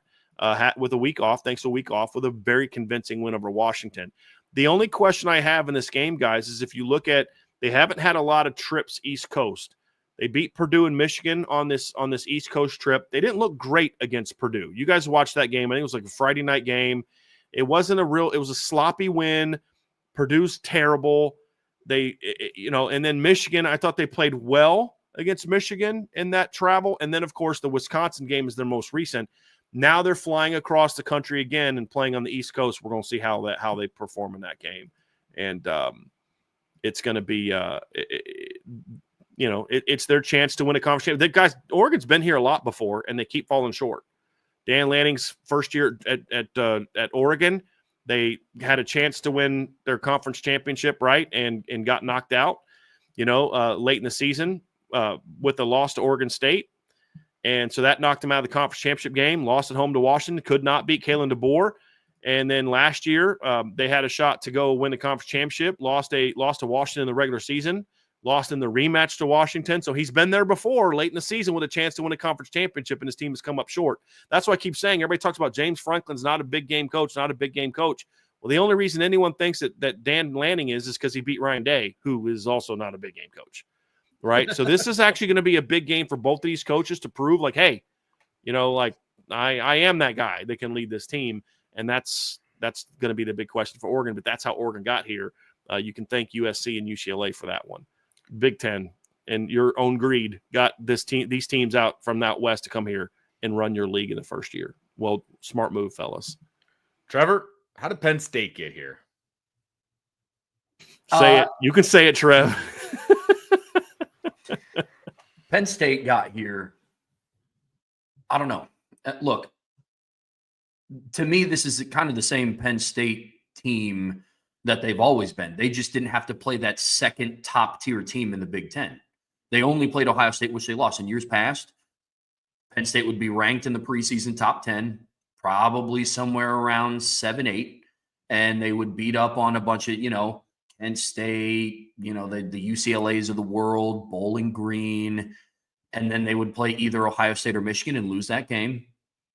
And then they would play some other middle-of-the-road Big Ten teams, and then they would play Ohio State or Michigan and lose that game. They finish the season 10-2 and would be out of the Big Ten Conference Championship discussion, essentially. This year, they were largely helped out by Ohio State dropping a bad loss to Michigan. Because up until the final week of the regular season, everybody was kind of gearing themselves up for the Ohio State-Oregon rematch in the Big Ten Championship here in Indianapolis. Ohio State drops that game, enter Penn State. So to sum it up, that's kind of how they got here. But from a team standpoint, they're essentially the same team that they were last year. Good front seven, same head coach, the same type of quarterback who's a good quarterback. He's just not a championship caliber quarterback. Same thing with James Franklin. James Franklin gets a lot of wins. You don't get 10 wins a season if you're a bad head coach. He just can't get his team over that hump because he's not a championship caliber head coach. So I think that's going to be some of the things competing with Penn State today. They've had some wins this year, but they haven't been great. Their best win is probably against number 21. Is Illinois 21 now? Yep. Number 21, Illinois at home in a 21-7 game, which if any of you guys watched it, was probably one of the most boring games that I've watched this season, followed by the Ohio State-Penn State game, which was also one of the most boring games that I've watched this season. Like literally the Ohio State-Michigan 13-10 game was more entertaining than the 20-13 Ohio State-Penn State game. Yeah. And the 21-7 Penn State-Illinois game. Seriously. Yeah. I mean, it's kind of the same. Penn State's escaped a couple, but like we've talked about for some of the other teams, you do have to win those games in a season of chaos. And in the same weekend that Notre Dame dropped their game to Northern Illinois, a MAC school, Penn State beat the MAC school that they faced by 7. So I'm not saying Penn State should hang their hat on beating Bowling Green, but they found ways to win ugly. They beat Minnesota late in the year by 1. And then they did end their season on a resounding. I mean, they beat Maryland, who is not a good football team, but they beat them by 37 points. So that's kind of Penn State's road to how they got there. I'm going to save a lot of the other stuff for the predictions, but they were largely helped out by things that weren't in their control. But one thing I will say, Trev, in response to that is I agree with everything you said, but it's funny how you said something that I thought was very fitting, but also I look at differently. You said they're the same team they were last year, except they just played one less good team. And that's a spot on analysis, right? They didn't have to play that second really good Big Ten team. But you know where I give them a lot of credit? Because even in the Big Ten, with the exception of Oregon, SEC, ACC, all the top teams outside of like SMU, but even to a degree them, they avoided that bad loss that most other teams couldn't avoid. Notre Dame couldn't avoid it. Georgia hasn't avoided it. Alabama certainly didn't avoid it. Ole Miss couldn't avoid it. And they did avoid those. And I think the Minnesota game is that type of game. A lot of these other teams have lost that type of game, and they found ways to win. I give them credit for that. Sure. But again, it's easier when you're playing teams where you are the far superior team talent-wise. Yeah. And that's what makes James Franklin a good coach, is because he's a really good recruiter. That's what makes him a successful, because he is. I mean, Vince, it's like with Brian Kidd. You can't look at a guy that wins 10 games every year and say he's not a good coach. Right. I just want to cut that. He's a bad game day coach, but he's a good program builder in a lot of different ways. He's not a very good dude. I have some question marks about his moral fiber, especially when you talk about how many times he's been accused of telling players not to cooperate with investigations, things like that. But as far as like, you don't accidentally win 10 plus games every year if you're a bad football coach. Which is exactly what you said, Trevor, and you're spot on. But he's not a coach that's going to be able to win the big games, because he's just he's a good program builder. He's not a good game day coach, and that's really what it comes down to. But Dan Lanning's got to prove that he is, and I think he will. But to your point, Trev, Penn State wants this to be that kind of game that you were talking about earlier. They want this to be an Illinois type of game. They want this to be a Minnesota type, just a grind it out, slow, limited possessions, type of game. That's exactly what they want. Can they make that happen against Oregon? Illinois tried that and got rolled. Wisconsin tried that and it worked. It kept them in the game. And that's really, at the end of the day, we're talk about the matchups all we want, but that's really what it's going to boil down to for me, fellas, is can Penn State slow this game down? Can they grind out possessions? Can they get their run game going against Oregon's run defense, which has been much improved over the second half of the season? That's going to be the key. Can they protect Drew Aller enough with the run game and pass pro to where he doesn't have to put the team on his shoulders? If it becomes a Dylan Gabriel versus Drew Aller game, then Oregon is going to win. If it becomes a Nicholas Singleton, Katron Allen, Penn State front four game against their Oregon counterparts, that's where Penn State has a chance to win a 21-17, 24-20 type of game. That's the hope that they have if you're Penn State. For Oregon, you want this to be about our speed versus your speed. That's what you want. You need the big thing is you're going to have to protect Dillon Gabriel. You got to make sure Abdul Carter doesn't take this game over. If Abdul Carter takes this game over, it's going to be exactly what Trev you talked about, that ugly, gosh, this is a boring game. That's Penn State's chance to win. If Dillon Gabriel gets time to throw, Penn State has just like Ohio State, there's a mismatch on the perimeter with Tez Johnson, Evan Stewart, and the pass catchers of Oregon against the Penn State secondary. This is not a vintage Penn State secondary, in my opinion, guys. They can be beat if you can give the quarterback time. The problem that some teams have had is Abdul Carter says, yeah, that's true. You may be able to give us problems if you can have time to throw, but I'm going to make sure that you don't have time to throw. I mean, that's really what it boils down to. Is Abdul Carter, can they keep him in check? If they can keep him in check and they can keep Zane Durant in check, Danny Dennis Sutton in check, and give Dillon Gabriel time to throw, Oregon wins, and they win convincingly. If it's a grinded out slugfest, then it's going to be close. I think Oregon wins either way. It's just, to me, it's about margin. The only way Penn State wins is if Dillon Gabriel pulls a Will Howard and turns the ball over, gives them short fields, throws an interception that they return inside the 5, things like that. That's, I think, the only way Penn State can win this game. Trevor, thoughts on the game? Some matchup stuff if you want to, or you just go right into the prediction? Yeah, I mean, I think the liability for Penn State's also on offense. I mean, in the Ohio State game, they played them close, and I do think to some degree Ohio State's defense is better than Oregon's, but they are very comparable defenses, and Penn State didn't score an offensive touchdown. You can't not score an offensive touchdown against Oregon. Just can't, because I don't know if Dillon Gabriel is going to throw a pick 6 like Will Howard did. I think Dillon Gabriel is a better quarterback than Will Howard. The speed is going to be something too. Like Penn State secondary, Brian, I think you nailed it. Penn State secondary is largely helped out by their pass rush because they don't give up a lot of passing yards, because like quarterbacks do have a hard time getting the ball off, which there's something to be said for that. Like that is, when you talk about pass defense, the pass rush is also encompassing in that, right? So I'm not just going to say that, it's not great, but I'm also pretty high on Ohio State's secondary. I don't think they're as good as some people think that they are, but I also don't think that they're bad. They're still really good. Yeah. They're not this elite, oh my gosh. Right. Caleb Downs is. Denzel Burke's a good corner. He's not an elite corner. Right. The Igbinosun kid is a holding machine, but they let that go on in the Big Ten. But Lathan Ransom, it's a really good top 10 national secondary.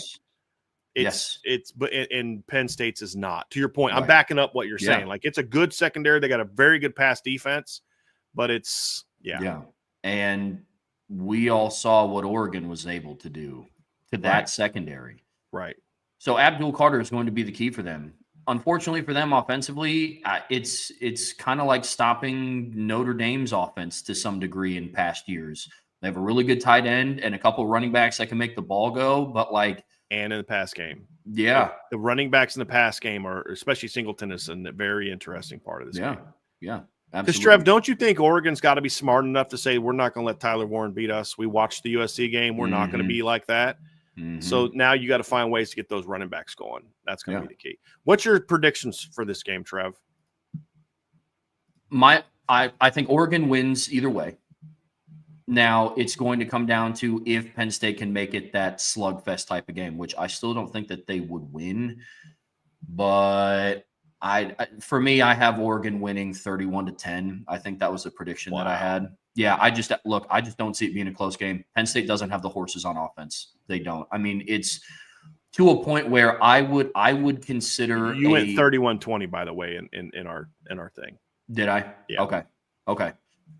I couldn't remember if it was 31-20 or 31-10, but I knew there was a 0 in there for one of Penn State. But it's and you read what you wrote about the game, you have it as a convincing Oregon win. Yeah. I'm with you. I have 30-20, Trevor. I mean, you and I are on the same page on this one. Yeah. I have 30-20, and my 30-20, I'll bet you, is a lot like how you see this game playing out. Is I think it's Penn State punching one in late. Yeah, I think there is a number that Oregon reaches that's just an insurmountable lead for Penn State to overcome because of how they're set up on offense. If this game comes down to, all right, Drew Aller, you have to put it on your shoulders and pass for 300 yards. No that's GG's. Yeah. Like that's game. Yeah. Yeah, I'm with both of you guys. My score is a little bit further apart. I think I had 34-10. And for me, the way I see this game going down, I don't even remember what I wrote, but basically I think that Oregon's going to get on top early, and then Penn State's going to start making some mistakes, which will lead to even more Oregon points. Like that's I feel like Penn State's going to panic, and they'll probably panic too early when they don't need to. And they're going to force Drew Aller to make a mistake, or somebody's going to put the ball on the ground, or just something is going to happen that is going to affect this score in a negative way for Penn State. Like that's how I see this game playing out. Yeah. I do think it's a battle of speed.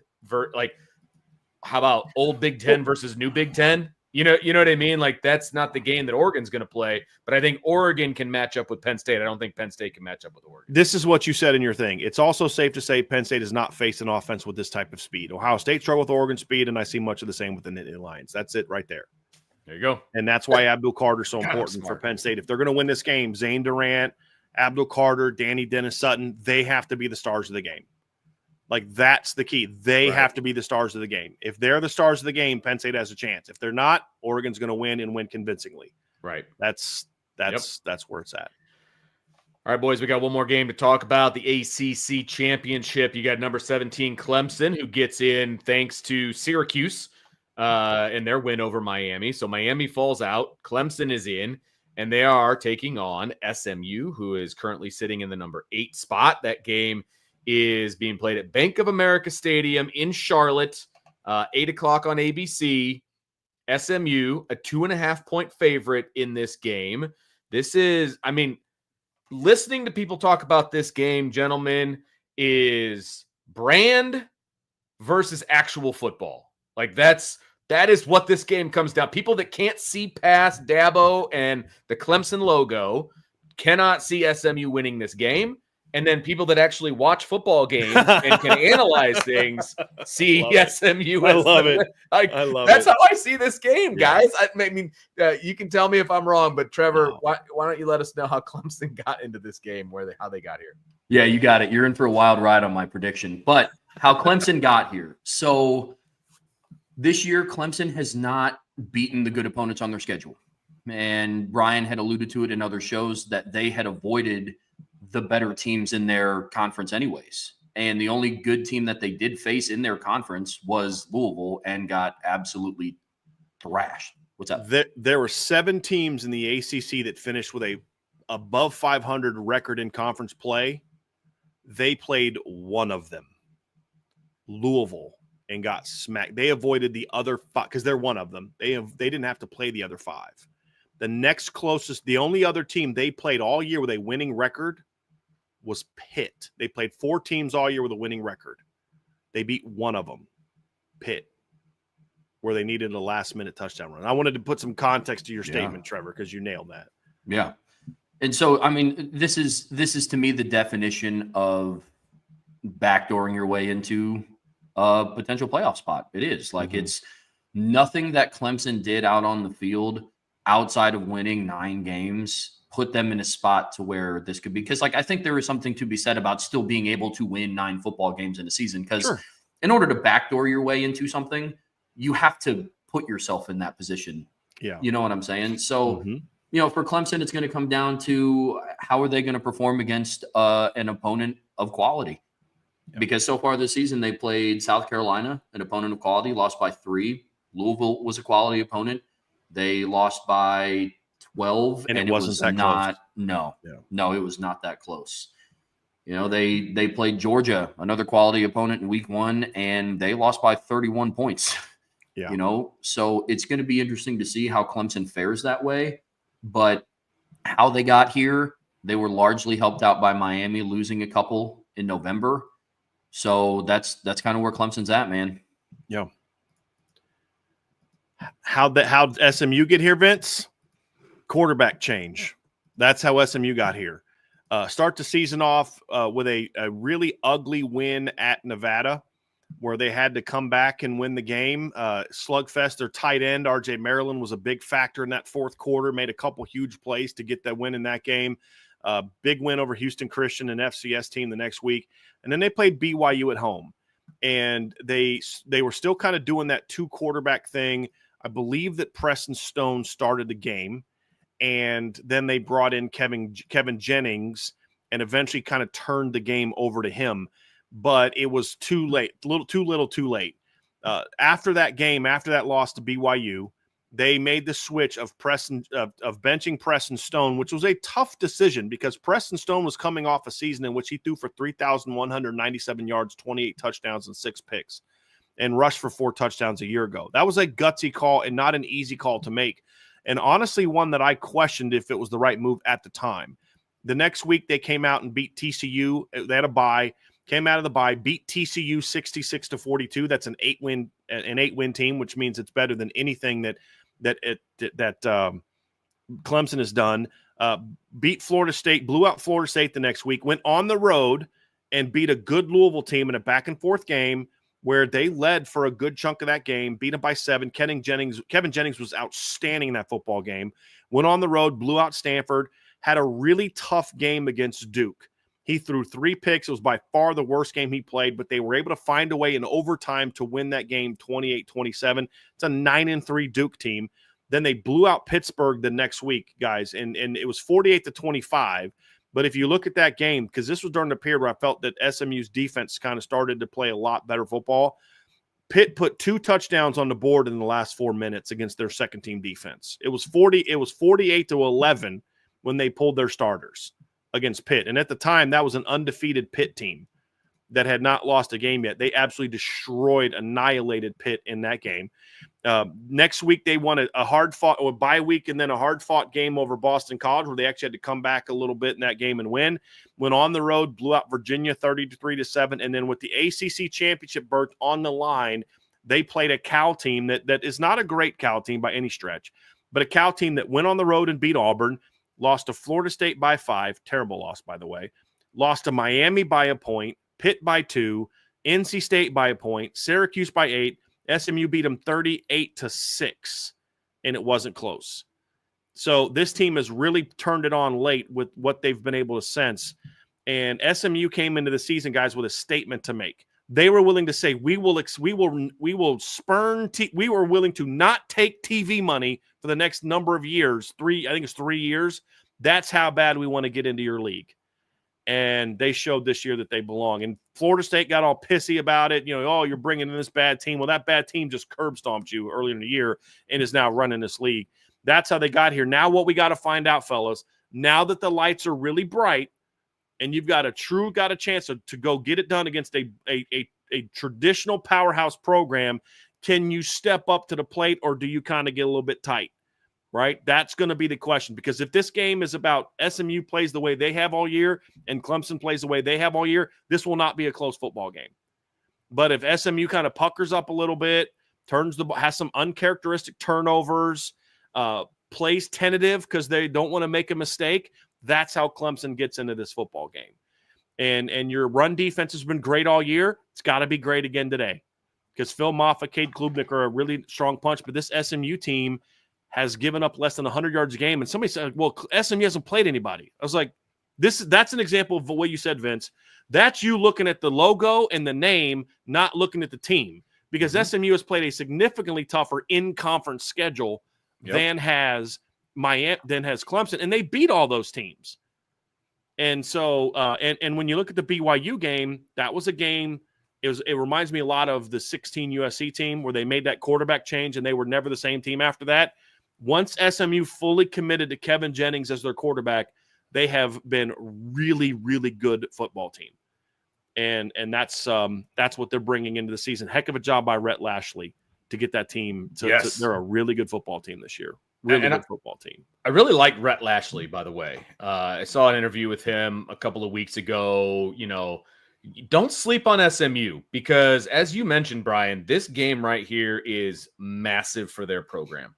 It's massive. First of all, jumping from the from the G5 to the P4, the way they did into the ACC, and obviously putting them in position to win the league in year one. Let's not forget who SMU is, right? I mean, they're from Dallas. There's a lot of money in Dallas. If they can continue to kind of make a splash nationally, right? because like you said, not a lot of people have watched SMU football this year. This is going to be the first opportunity for a lot of people to see who SMU is, because when you think of SMU, what does anybody think of? Death penalty. Yes. For me. Yep. Anyway. Pony excess. That's right. what people think about. Exactly. Yeah. That's what you think about with SMU. So this is going to be the first chance for a lot of people to see who SMU is. And if they can get into the college football playoff and they can make, win a game, whatever, now some eyes are going to be on what SMU is and who they are. And I guarantee you there's plenty of NIL down there in Dallas. Okay. So if SMU can do what I think that they can do, if they take advantage of this opportunity in the moment that they have, they could be a team to be reckoned with for a little while. I'm just saying, I think there's a lot of possibilities down at SMU. So, go ahead. And you look at Rhett Lashley too, Vince. I mean, this is a guy that's got a very intriguing mentor program. He came up, obviously, he played for Gus Malzahn. He coached under Gus Malzahn for a while. He spent 2 years under Sonny Dykes at SMU and was the OC on a team that won 10 games back in 2019. Won 10 games that year under Sonny Dykes. Goes to Miami, and we kept saying, like, man, this Tyler Van Dyke kid, if he can get back to playing like he did back in 2021, and guess who his quarterback was, who the OC was on that team? It was Rhett Lashley. And then obviously he comes back to SMU and takes over as the head coach, and he's done a really nice job. They went 7-6 in their first year. They went 11-3 last year and started to turn things around. And then this year, and the thing I like about him compared to like Gus Malzahn is he's been willing to adapt his system to understand you got to be able to throw the football in today's era. And he's turned into that, and he's really done an excellent job of that team. And the other thing I like about him too is, unlike a lot of offensive head coaches, he has built he's made the moves he needs to make to build a really quality defense at SMU as well. And that's what's not getting talked about. People think SMU, they think, high octane offense, they score a lot of points and all that. And they do, but this is a defense, fellas, that in their first year in the Power 5 levels, giving up less than 20 points a game, 19.8 points per game. This is a team that last year in the G5 level only gave up 17.8 points a game. This is a scrappy defense. Now, they don't have the horses to be quite as dominant on defense as they were at the G5 level, but this is a team that's got a lot more speed than people give it credit for. They're well coached, and they've got legit athletes on their football team. We should have brought Brian on today to talk about like some of the NFL prospects, because when I watch this team play, I'm like, that guy's going to be a pro. That guy's going to be a pro. And then you've got Kevin Jennings. I don't know what kind of NFL future he has, because he's not a real big guy, but that is a dynamic, legit dual threat quarterback who can throw the ball and run the ball. This is a dangerous SMU football team that people don't think is, because it's the epitome of, you're just looking at the name and the reputation. You're not actually looking at this team. And that's why if they lose this game, there's the fear that they're going to get knocked out of the playoff for Bama, because Bama's Bama. This is a legitimate good football team that, to me, has earned the right to be a college football playoff team. Now, they got to finish the deal today, but even if they lose today, as long as it's a close game, I think they should be in. I just don't know if they will be in. But this is a good football team. But at the end of the day, guys, I don't think it's going to matter, because I think they win. Yeah. So, hey, prediction time. Let's go around the horn. Trevor, prediction in this game. Yeah, I mean, I'm going to be the villain here amongst us three, but I do have Clemson winning 30-24 to the dismay of, I'm sure, you too. And it's just, look, what SMU has done this year has been really exciting. In earlier shows this week, I went and I talked to Brian about how I didn't really watch a whole lot of SMU. And afterwards, I was very intentional around going and doing so. And they're an exciting football team. And to your guys' point, I love Kevin Jennings. He's awesome. I like Rhett Lashley. He's a good coach. For me, I think this is going to come down to who shines the most when the lights are the brightest, who's able to handle that pressure. And Dabo Swinney is 8-1 in the ACC championship, and his last loss was in 2009. His team has played in these situations before. And I'm a firm believer that when you go into these situations and you go in and you're in a spot where you have to, like, experience plays a big part. Dabo Swinney's more experienced in these games. And that's not a knock on Rhett Lashley. That's not a knock on SMU or a defactor to anything that they've done so far this year. The thing that I like about this opportunity is what we talked about earlier in the show is Clemson has the opportunity to prove it. And this is a big prove it game for both teams. But for me, the experience for me is what sets that aside. Now, if some people read that as I'm just picking the orange and white because of the logo, maybe. No, Trev, that's a fair thing to say, dude. I mean, look, you can acknowledge that a team is this, and on paper they're this, and in the matchup that they're this, but there's something to be said that there has to be some level of, but have you done it on this stage?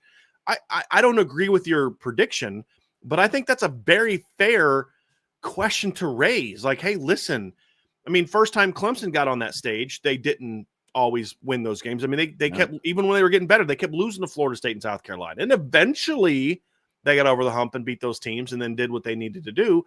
So you don't have to, I don't think you don't have to justify that, man. I mean, that's a very fair thing to say, that a team that has done this year after year after year, we're always ready to kind of put the final nail in the Clemson coffin, right? Since Trevor Lawrence left. And every time they have some win, last year against Notre Dame, we're ready to put the nail in the Clemson coffin, right? Have you seen how Notre Dame's outscored their last two opponents, like 106 to, whatever? They're going to smash Clemson. Clemson struggling, they're missing 8 starters. And look what happens. They come out for that game and they were ready to play, and they won that football game. Right. So I don't agree with your outcome just because of the matchups, but that's the intangible part that you can't put into a matchup because you can't quantify how they're going to handle that moment. So I think it's like TCU. It's like they go out and beat Michigan and then they finally realize, holy crap, we're playing for a championship. And they just, you know what I mean? Like, you don't know how a team is going to play on that stage once they get there. We know how they play in a regular season game. Yeah. We don't know how they're going to play here. So I think that's a fair critique to make. Yeah. Yeah. And I mean, here's the thing. I'm not also saying that SMU can't, right? It's just when I'm weighing odds of who has done it versus who hasn't. And that was ultimately what my deciding decision was, because Brian, you brought it up, and that was part of my thought process, is as many times as we thought Clemson was donezo, as many times as we thought this was it, for whatever reason, Dabo Swinney just finds a way, as frustrating as that is. And so that's what led to my decision ultimately. Again, you don't have to keep explaining it away, Trev. That's a very fair thing to say. Look, because what did I say? Yes, to be the man, you got to beat the man. Well, who's the man in the ACC right now? It's still Dabo. Yeah. It's still Dabo. And I mean, we watched them just get destroyed by Notre Dame a couple years ago, and guess what? They got in the ACC championship game and beat Drake May. Yeah. Right? My only counter to that will be, everything you said is spot on. Dabo's got a track record here. We don't know how this team is going to play in this big game. My only pushback would be they have not played a team like SMU in the ACC championship. Totally. Right? That's my only pushback. But and that's why I say, if SMU plays their game and they don't tighten up and they aren't afraid to play a mistake, they will win this football game. I think I kind of get the sense even you're acknowledging that. But what your prediction is built around is that they won't play their game because the moment will be too big. And it's prime time. It's 8:00. They're going to know how a lot of those other games fared. I mean, they just will. I mean, that's a fair thing to say. I don't agree with it, but you don't have to keep explaining your way. It's a very fair point to make, Trev, until you prove you can win this kind of game, or can somebody prove they can beat Clemson in the ACC in this type of game? Right. Then it's still show me mode, and it's show me moment for Rhett Lashley. And he hasn't shown he can win this type of game. Neutral field, everything on the line. I think it's a fair criticism to make. I think it is. What is your score, though? What'd you say? Did you say your score? 30 to 24. 30 to 24.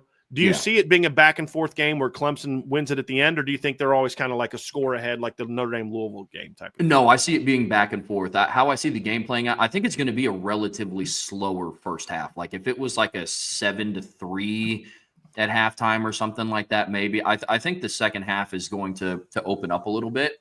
But yeah, I see it being very back and forth. I don't think it's a thing where Clemson's up by 2 scores and then SMU scores late. I think it'll be very back and forth. Whew. Vince, what do you got? I do not think it's going to be all that back and forth. I think SMU is the better football team here. And honestly, a lot of it resides right around number 2 in orange. I am not a Cade Klubnik fan, and I don't think he's got the stones to win a big game. So that's how I think it. I've got like 27-9, I think is what I said. Some sort of a weird number for Clemson. I think they might be able to move the ball a little bit. I think they have trouble punching it in. I said the 9 comes from 3 field goals. And I think SMU is going to score a few times. So I Just don't have any faith in Club. Honestly, I know it feels like a shallow analysis, but what it comes down to for me is I don't believe in Clemson's quarterback. I believe in Dabo. I think he's a good coach. I think that they have the pedigree. They've been there. They know how to win, all of those things, but Dabo's not playing quarterback. And we see what happens with Clemson when they don't have a really good quarterback. Mm-hmm. And I don't think they have that. So that's where I come down to. It's really that simple. And I think SMU has a sleeper defense, and I think they're going to turn Cade Klubnik into a very, very, very average quarterback tonight. So I actually agree with both of your predictions in this regard. I have SMU winning 31-17. I actually do think it's going to be a competitive game early, because I do think that SMU is going to be a little bit in the moment, like, wow, we're actually here. I think Clemson's going to be able to put a score together early. I think the run game will be good for Clemson early. I think around halftime, I see it being like maybe a 10-10 game, maybe a 10-3, 10-7 game that Clemson's ahead. Second half, they make adjustments. Clemson has not been a very good adjustments team this year. I think in the second half is when I see SMU rolling. That's how I see this guy. I think it will be competitive for a couple quarters, but to your point, Vince, I think once SMU says we're good here, we figured it out, we took their blows, we're okay, guys. Hey, we belong here. There's going to be a we belong moment in this game for SMU, and once that moment happens, whether it happens in the first quarter, second, third, that's when they start to roll. I just don't think Clemson's offense is good enough against a defense with a pulse, and I think Clemson's defense has been disappointing this season, and their lack of speed on this back end is good, because this is a very fast SMU offense, fast pace and fast players. Yep. And I think that carries the day. I have SMU winning. All right, fellas, let's kind of wrap this thing up here.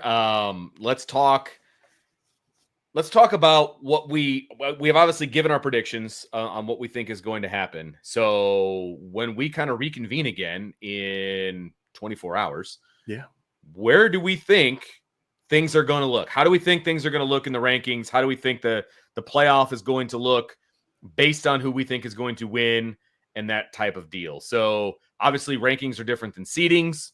So I don't know how you guys want to do this per se. Do you want to just give our rankings, or how we think things are going to flesh out? I think just look how you think things are going to end up from a ranking standpoint, right? Okay. Like just, and I can, if you want, Vince, I can kind of start. Yeah. Because mine will be a little easier and show how we'll do it. And because I think Trevor's is going to be the most interesting, because you do have that Clemson SMU upset, because that's really the only thing that's going to really shake up things in a big way. Because then it's SMU versus Alabama. Yeah. And now Clemson's in. What happens with SMU? Does Bama get knocked out? Right. And that's why I'm almost kind of rooting for Clemson to win this game, to be honest with you, because I do want to have somebody said this in the chat. I forget who it was. I think it was Brandon. I want to see the committee have to make this decision of SMU versus Alabama. I know. And see what they do. I almost kind of am intrigued by that. So that's where I'm not even going to be upset if Trevor's, because like I don't have a rooting. I'm like anti-Clemson. I think SMU is just a better team. I'm not necessarily rooting for them or rooting against them. I want a good game. If Clemson wins, Clemson wins. But I'm curious to see what they have to do, what they'll do in that situation. So I want to see what Trevor says there. But here's how. I mean, I have all the favorites winning, guys. I mean, that's the easier thing for me. That's what I have Oregon as the 1 seed. I have Texas as the 2 seed. I have SMU as the 3 seed, and I have Boise as the 4 seed. I think with seed, yeah. Yep, no, all good. So with the way that I think that the committee is going to handle my prediction, based, because again, I'm going off of what my prediction was. I think that not only does Penn State fall behind Notre Dame, I think they also fall behind Ohio State because they're going to have the 2 losses. So. And now the question is going to be is if Georgia it loses in a close game and Penn State gets blown out, do they also fall behind Georgia? I don't think that they will. So the way that I have it going, guys, is I have Notre Dame as the 5 seed. And they'll be facing Arizona State. I have Alabama. I have Ohio State as the 6 seed, and I have them playing Alabama. I don't think that Alabama should stay in if Clemson loses, but in my scenario, or if Clemson wins, but in my scenario, I have SMU winning, so it doesn't matter. Alabama stays at 10 or stays at 11. I have Indiana and Penn State playing in a 7-10 game, and I have Georgia and Tennessee playing in an 8-9 game. It's not an ideal scenario, in that regard, guys, as far as a rematch and then the SEC versus SEC and Big Ten versus Big Ten. But I think that there's no other way to really handle that. Because I also think by putting Penn State behind Ohio State, you also avoid a second first-round rematch, which would be Ohio State versus Indiana.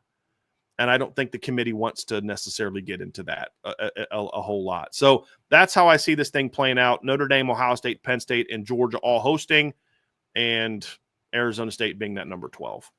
I'll jump in here just because mine is identical. Because you and I predicted the same. So I'm not going to jump. I mean, you just explained what yours is. Mine is identical to what you have. Before last week's predictions, I had a little bit of a different order. Last week's rankings, I had a little bit of a different order because I thought they would keep Tennessee above Ohio State, and they didn't do that. So that affects what I think is going to happen. But I went chalk as well, and mine ends up looking exactly the same as yours. Again, if you want if you want Notre Dame to be the 5 seed, you better be rooting for the favorites. Is the last thing that I'll say. So and Trevor, convincingly, yeah. And like 10 points. You just don't want to back and forth. Ohio, Oregon, Penn State's back. You don't want a last-second field goal, that kind of deal. So Trevor, what do you got? Because yours is going to be a lot different than ours. It is different at the top and at the bottom, but in the middle, it's the exact same. So I have for seedings, I have Oregon 1, Texas 2, Boise State 3, Arizona State 4. Because I think if Clemson gets the upset, I don't know if it's going to propel them above Arizona State in the rankings. I just don't know if it would. Then at 5, I have Notre Dame. 6, I have Ohio State. 7, I have Penn State. 8, I have Georgia. 9, Tennessee. 10, IU. And I wrote this out similar to what you guys did, like what I think the committee is going to do, like not what I think. I think if SMU loses, they should still be in. I just think that they have already set the precedent and made up their mind that Alabama is going to get into the playoffs. Yeah. So I have Alabama at 11 and Clemson at 12. So I have Notre Dame hosting Clemson. I have Ohio State hosting Bama, Penn State hosting IU, and then Georgia and Tennessee playing in a rematch. So all of our first round games are exactly the same with the exception of the 5-12. Right? Yeah, it makes sense. And then Notre Dame, Arizona State winner would play Boise and mine. They would play Arizona State and yours, right? Yes. And then then the winner of the Bama Ohio State game would then play SMU and ours, but Boise and yours. Yes. Right? Okay. Yep. That looks good. There it's we going to go. be fun, fellas. It's going to be a lot of fun. And we're all going to know what the deal is going to be in about 12 hours. We'll talk about it right here because we're going to go live for that. Well, tomorrow. Yes, sir. Yes. Yeah. 24 hours from now, we're going to go live. I think that the show is at noon. I think. I'll double check on that. But we will be live for the rankings. We'll break it all down. We'll kind of give you, obviously, our first impressions because it's literally going to happen as we're talking. And it's going to be a lot of fun. This is the first ever 12-team playoff. We know Notre Dame's in. We know Notre Dame's hosting. But what happens over the next 12 hours is going to decide who and when. So it's going to be a lot of fun, guys. We got a lot of really good football to watch today. Really looking forward to it. There was some good football on last night. And, it's all going to shake out. So thanks, everybody, for joining us on another edition of IB Game Day. It's kickoff time, fellas. We got to go jump and watch some football. So for Trevor and Brian, I'm Vince. We'll talk to you next time on the Irish Breakdown Podcast. Have a great afternoon, baby. Football. Woo!